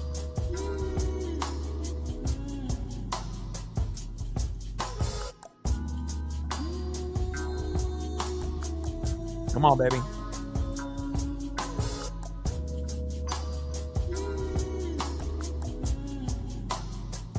Two-two pitch. High and away. 3 balls and 2 strikes from Thornton to Bush. Come on, Trent. We need a comeback, baby. 3-2 pitch. Fouled off. We're 9 pitches in at this at-bat. Come on, Trent. Dig deep, baby. We need you to be electric, Trent, which is not something that we usually say with your name. But we need you to get out of this inning unscathed if the Mariners have any chance. If they score 1 more run in the 7th, 8th, or 9th, it's over. We have to keep it to 4 and then just pray that we can plug away and getting 1 or 2, you know, the rest of the way.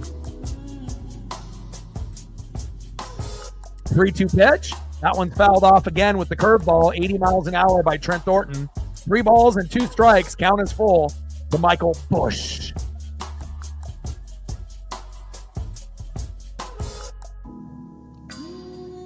Three-two pitch.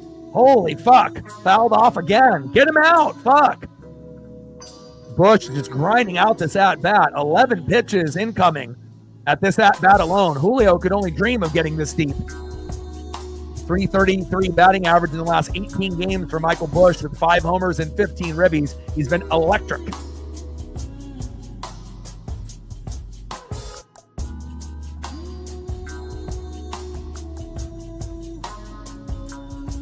Bottom of the 7th, 10-6 Cubbies. Come on, Mariners.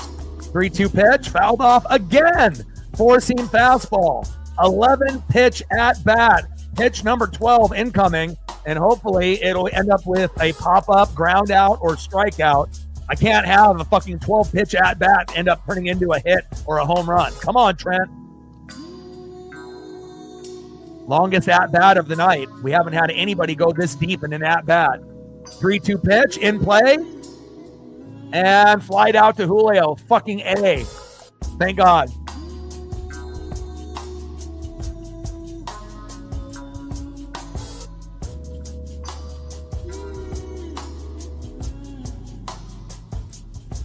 Holy hell, what an at-bat there. Good job by Trent Thornton. Didn't think I would say that at all this year. Good job, Trent Thornton, but here I am. Next up is catcher Carson Kelly. 1 for 3 with a run in a K. We got to get him out. 8 more likes to 60. Let's get there, baby. We need that Mariner Moose magic, baby. Let's go. Come on, Trent. Don't let me regret putting up your photo. First pitch in play. And Kelly singles to left right in front of Randy Arozarena. Next up is second baseman 0 for 2 with an RBI, Nico Werner.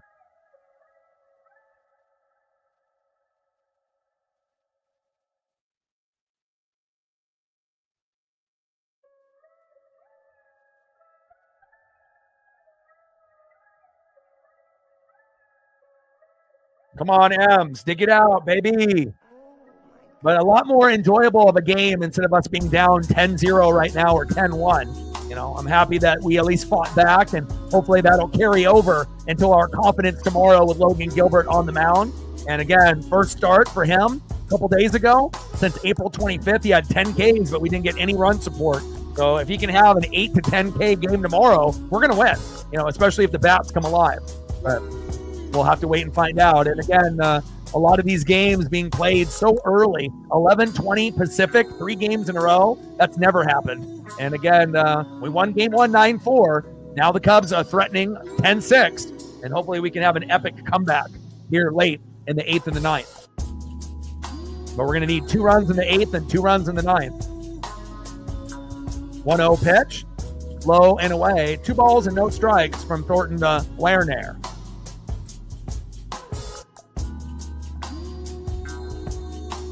Nico in the box. Trent on the mound. Moose in the building.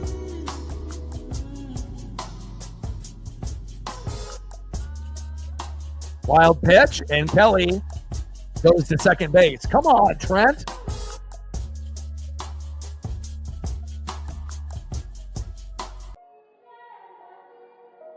The last thing that we need is a fucking wild pitch. Last time we had a wild pitch, it was Gabe Spire, and then the runner came home. Jesus Christ. 2-0 pitch, and sweeper. Should have been called strike, but called ball. Not getting any calls by this ump. 3 balls and no strikes with a runner at second and 2 outs.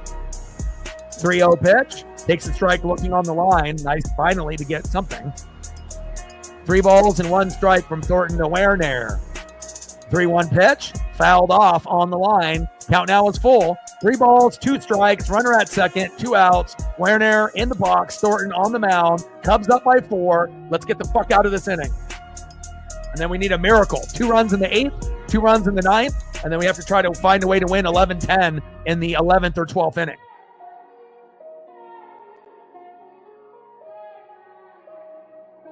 Come on, Thornton, dig deep.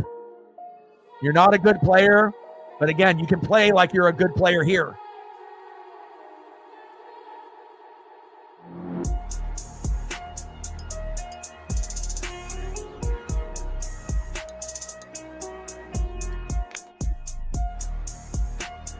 Get him, Trent. And grounded out to the shortstop. JP, throw to first. Got him. There we go. I can't believe I'm saying this. Amazing job by Trent Thornton. You're probably one of the worst players on the team. ERA through the roof. And you came up big right there. Nice job. And he's actually been kind of good the last couple opportunities where he hasn't given up, 2, 3, 4 home runs, in an outing. So we want to make sure we're giving guys kudos when they're playing better. Guys like Trent Thornton, and especially guys like Donovan Solano. Nice job. All right, here we go. We got 2 innings to go. We're in the top of the 8th. Let's see who's up next for the Mariners. Next up, 1 for 3 with a K. Third baseman, Ben Williamson. Batting second, 2 for 4 with a run. J.P. Crawford. Let's go, Crawdaddy. And batting third, you're running out of time to be a hero. 1 for 3 with a base on ball and a K. Julio, can you do it?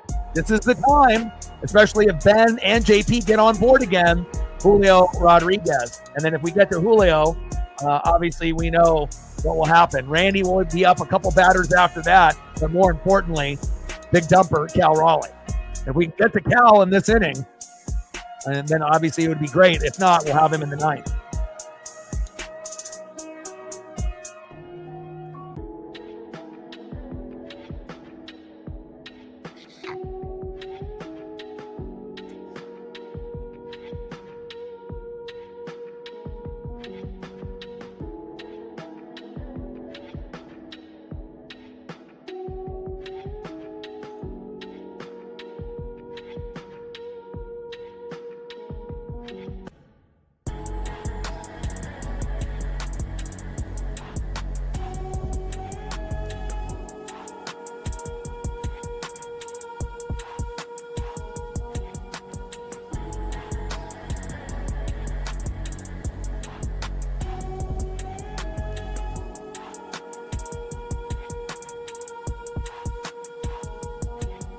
All right, baby. We need to come back. We're down 4. 2 runs in the 8th, 2 runs in the 9th. Let's make it happen, Captain. Thielbar is in the game. First pitch to Ben Williamson. Takes the strike looking right down the middle. 0-1 count. Top of the 8th. Cubs up by 4. 10-6. It was 9-1 Cubs lead in the third inning. So we have come back, and we've only given up 1 run since the third. But again, we need to make sure if we got runners on base, we knock them in. But we need homers. We have 0 homers so far. 48% of the runs the Mariners have scored in 2025 have been home runs. We don't have any yet. So again, if we're going to come back, we need homers. 0-1 pitch in play. Williamson flies out to right. 1 away.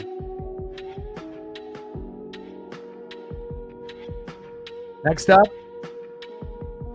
2 for 4 with a run, J.P. Crawford. Let's go, J.P. First pitch to J.P. Crawford. Takes a strike swinging, 0-1 count. We need that electricity to come out, J.P.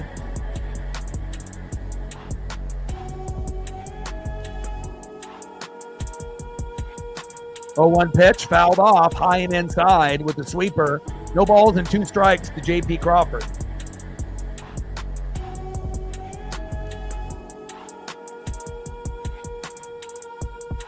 Come on, JP, get to first, baby. Let's go.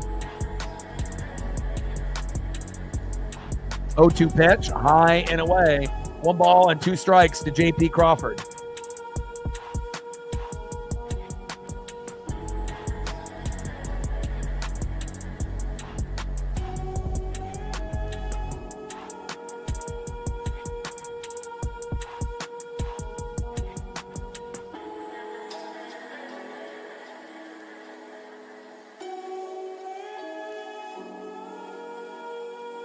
Oh, 2 pitch, high and away. 1 ball and 2 strikes to J.P. Crawford.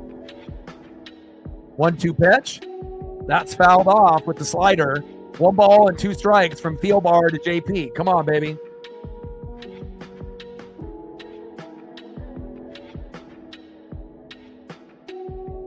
Bring that electricity. Just get on base, baby.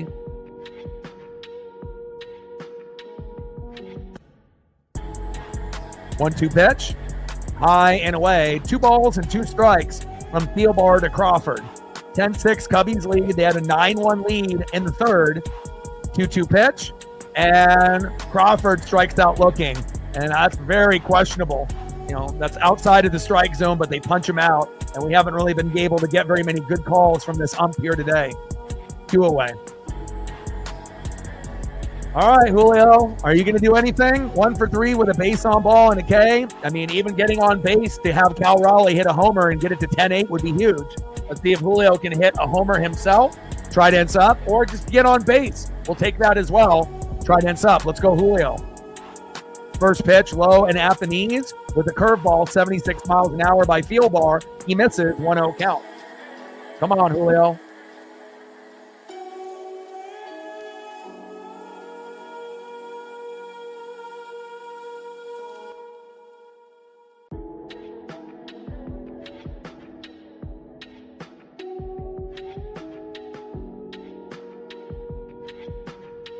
One-0 pitch. Julio lines out to the shortstop, and that is out number 3. Crazy, man. Like, you know, you want a guy like Julio, but maybe the pressure is too much, you know, being compared to King Griffey Jr. and being like the face of the franchise. And now Cal is better than you. Logan Gilbert is better than you. And now, you know, you're one of those guys that gets paid like you're one of the best players in the league, but you're not. You're getting paid like you're one of the best, but, you know, you're still a decent player, but there's just so much more that the Mariner fans want from you, and I hope he gets it turned around sooner than later. All right, let's go to the bottom of the 8th. We're running out of time now. Now we have to have some kind of epic meltdown where we score 4 runs in the 9th, and we hope that they don't score any more. So realistically, at this point, it's not looking good, but you never know. We definitely needed to get at least 1 that inning, and we got none. We didn't get any in the 8th, nothing in the 7th, nothing in the 6th. And if we would have been able to get at least a run in each of those innings, we would have been primed for the 9th for an epic comeback, you know, maybe down a run. But unfortunately, that's not the way the ball bounces every time. Next up, 0 for 2 with a run, base on ball and a K, Vidal Brujan. Batting second, 2 for 4 with 2 home runs, the hero today, left fielder Ian Happ. And batting third, 1 for 3 with a homer, right fielder Kyle Tucker. Trident's up. Let's go, M's.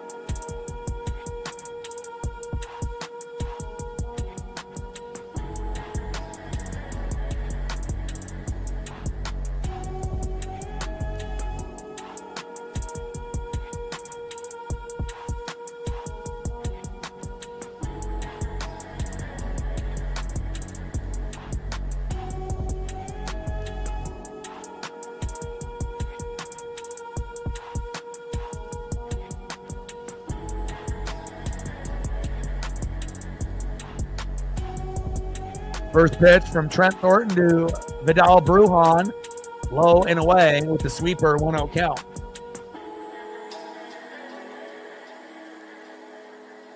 1-0 pitch. Big swing and a miss, low and at the knees by Brujan. 1 ball and 1 strike from Thornton to Brujan. And interesting that they brought Thornton back out, but again, he did do pretty well. It's not like he gave up anything. So again, you don't want to waste Brash or Spire, or possibly Bizzardo for today. You're going to need those guys maybe for tomorrow with Logan Gilbert on the bump. And I don't know how many runs that we're going to get tomorrow, if it's going to be high-scoring affair like it was in Game 1 and Game 2. 9-4 final, Mariners win in Game 1. 10-6 lead for the Cubs here as Brujan strikes out swinging on a 1-2 pitch. 1 away. There we go. But I'm definitely excited for the opportunity for Gilbert tomorrow, and hopefully we can compete and win the series. Next up, the hero today, 2 for 4 with 2 runs, 4 RBIs, and 2 homers, a solo dinger and a 3-run dinger, left fielder Ian Happ.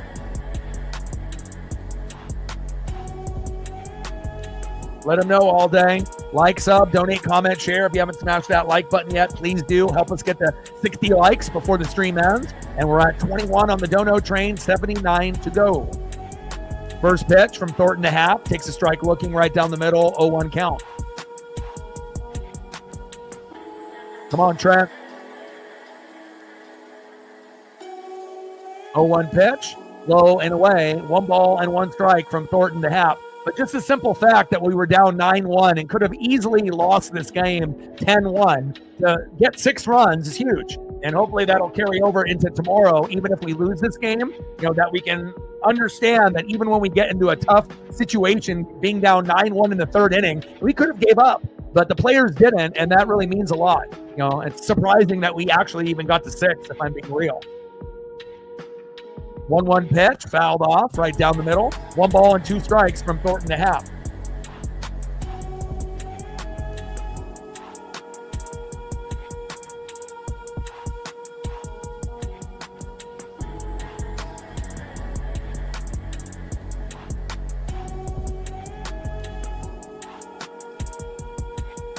Bottom of the 8th, 10-6 Chicago.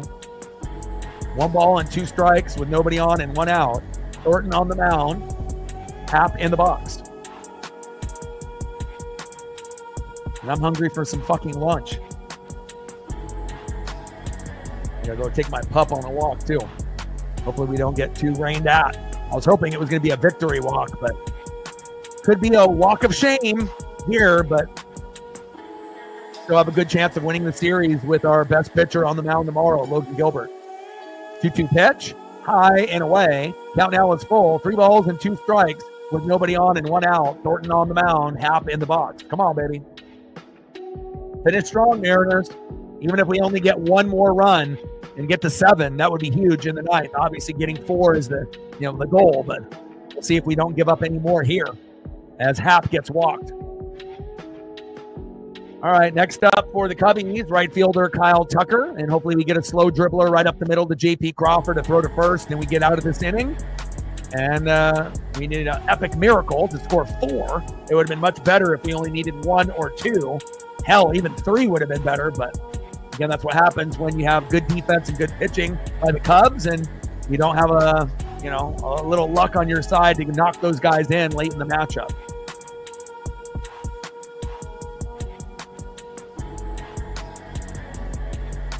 And Tucker homered back-to-back with Ian Happ in the first inning to give them a 2-0 lead, and then exploded for a couple 3-run jacks to give them a 9-1 lead in the 3rd. So they've only scored 1 run, a PCA, Pete Crow Armstrong home run after the 3rd inning, and that's it. And the Mariners went from 1 to 6, after the 3rd inning, but we started to hit a little bit of a wall.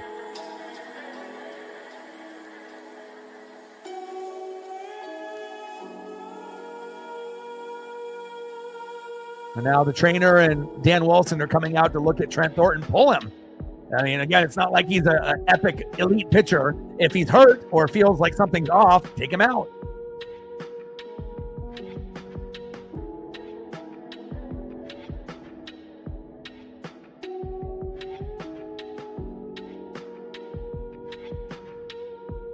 Yeah, it looks like he's cramping up. Have him exit the game. Maybe dehydrated too, but he's a little wobbly. Cramp dog. And now we got the trainers and all the players around him. And again, we did have a ump break of 5 to 10 minutes for one of the umps that got dehydrated and had to get, the Gatorade light, which is equivalent to Pedialyte, and one of those snack bars. But now you got Trent having Dan Wilson and the trainer carrying him off the field. So a little bit of cramping and dehydration. There goes Trent. And I don't think any Mariner fan is really going to be too displeased with that, but we don't want anyone passing out, on the field due to heat and dehydration. But it definitely is hot out there at Wrigley today. And Trent is going to go into the locker room now. Crazy, man. I don't think I've seen a pitcher get carried off by two people, let alone an ump almost passing out in the game and having to stop the game for 5 to 10 minutes in the same game. So, again, temperatures are getting pretty hot in summertime here in Wrigley. All right, now we have to decide on who's coming in next for the Mariners. And if I had to take a guess, I would assume Casey Legomina. So we'll find out if that is the correct answer or not. They're not going to use Bizzardo, Brash, or Spire when we're down 4. So, yeah, he's already going out. He can't even walk. They had Dan Wilson on one shoulder and the trainer on the other. He literally was wobbly, so he's out. And it looks like Legomina is coming in. And Legomina is just like Snyder, who's on the IL. Not really the most trustworthy like Trent Thornton, but at least Trent didn't give up anything before he ended up almost passing out on the field there.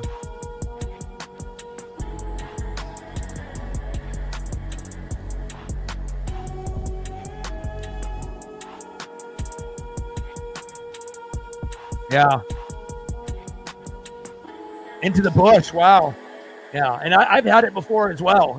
Like all of a sudden you think you're fine, and in a matter of 30 seconds, you feel like you're going to black out, or you do black out, or you end up getting incredibly wobbly, or, you get cramps, in your legs. And, if you end up getting that, you're going to go to the ground. And luckily Trent recognized the signs and went down and kind of had a big breather. And then the trainers came out, and then he fell backwards.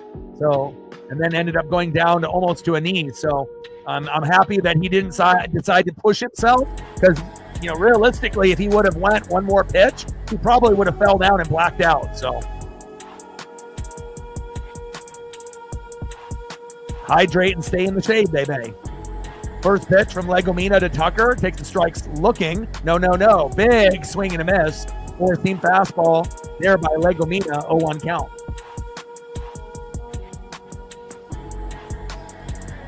Oh, 1 pitch.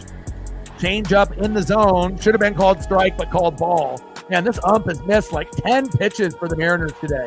Not to say that would have made the difference in the game. We still would be losing, but still, you would like to see it be a little bit more 50-50 here. Strikes are balls, balls are strikes. And I get it. Umps are not going to be perfect. They're human. But when you have 10 missed calls for one team and maybe 3 for the other, come on. 1-1 pitch. Tucker flies out to Julio. 2 away.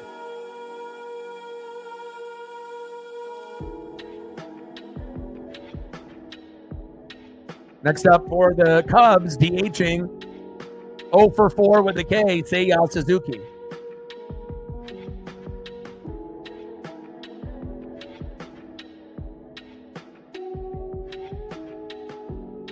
Yeah, offensively, it's been good today as well as yesterday. It's just that you don't expect the Cubs to throw up 10, and you don't expect them to go up 9-1 in the third fucking inning. But again, anytime the Mariners score 5 or 6 runs and get 7 to 10 hits, most of the time that's a Mariner win, or we're competing late.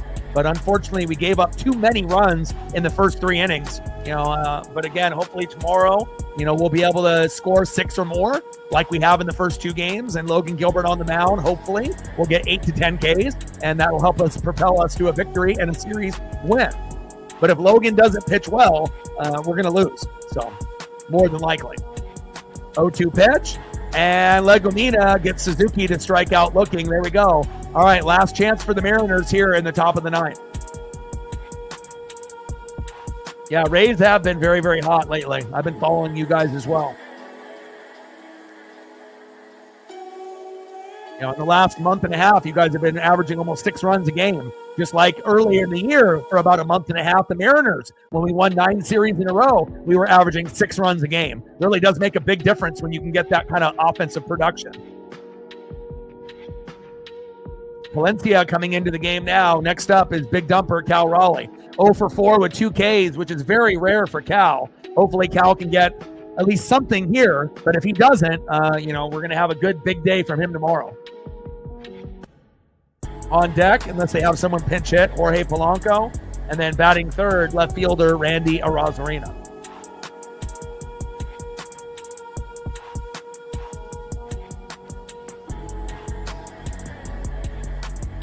Just wish that, the game right now was like, 7-6 or 8-6. So at least that, if you could get a couple hits, there'd be some drama, where maybe they'll come back or maybe they won't. You don't know, but when you're down 4, I don't care who you are, Dodgers, Yankees, Tigers, Astros, Padres, Giants, or even the Cubbies, that is a really tough ask.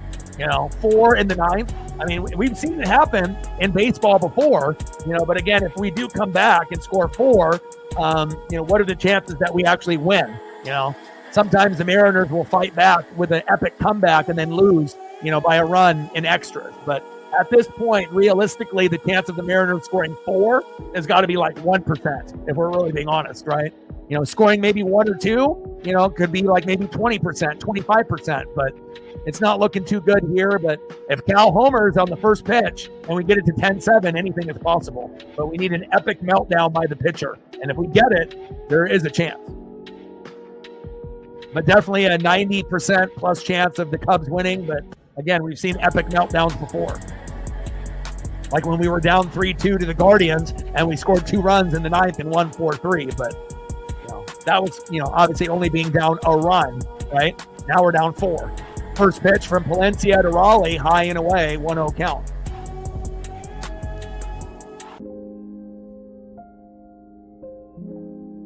Come on, big dumper. 1-0 pitch, fouled off. 1 ball and 1 strike from Palencia to big dumper, Cal Raleigh. We need one of these, Cal. And obviously we could use one for tomorrow as well, but let's go. But we'll even take a single at this point, but a homer would be great. I'm just kind of impressed that we got to 6 runs with no homers. And again, we hit homers 48% of our runs. So this is the game. And like I said, when you don't homer at least once, Mariners don't win. Even if we score 3, 4, 5, 6 runs with no home run, we typically, for whatever reason, don't win unless we homer at least once. And, I know that will change at some point where, we can win without getting a homer. But, any team is going to be able to show a way to be even, with homers and RBIs. And here we go. Back. See ya. And the homer that got predicted, it happened. Cal Raleigh, 30th homer of the season, the number 1 home run king in MLB. He does it. 10-7 Cubs. Nice job, big dumper. The best player in baseball, not named Aaron Judge or Shohei Ohtani, baby.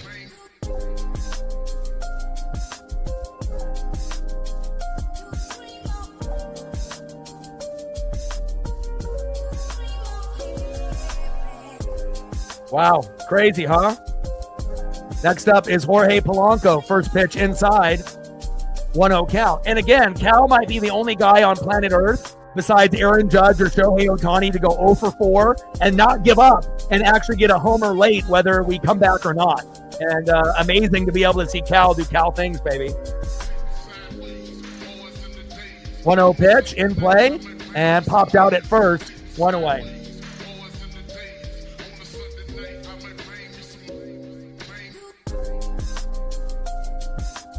First switch hitter to hit 30 homers before the break ever. And again, Shohei Ohtani and Aaron Judge are having great seasons, But if you're looking at a season where we're seeing records being broken by a position that's never been done before, better than Johnny Bench, better than Yogi Berra, better than Pudge Rodriguez, better than Buster Posey, like we need to make sure that Cal gets the recognition that he deserves. And think about this. If Shohei Ohtani and Aaron Judge weren't on their teams, they still would be good teams. If, Cal Raleigh isn't on the Mariners, we're probably at third or fourth place in the division, maybe dead last. We're probably 15 to 20 games below 500 without Cal. So, if it's most valuable player, it's Cal Raleigh.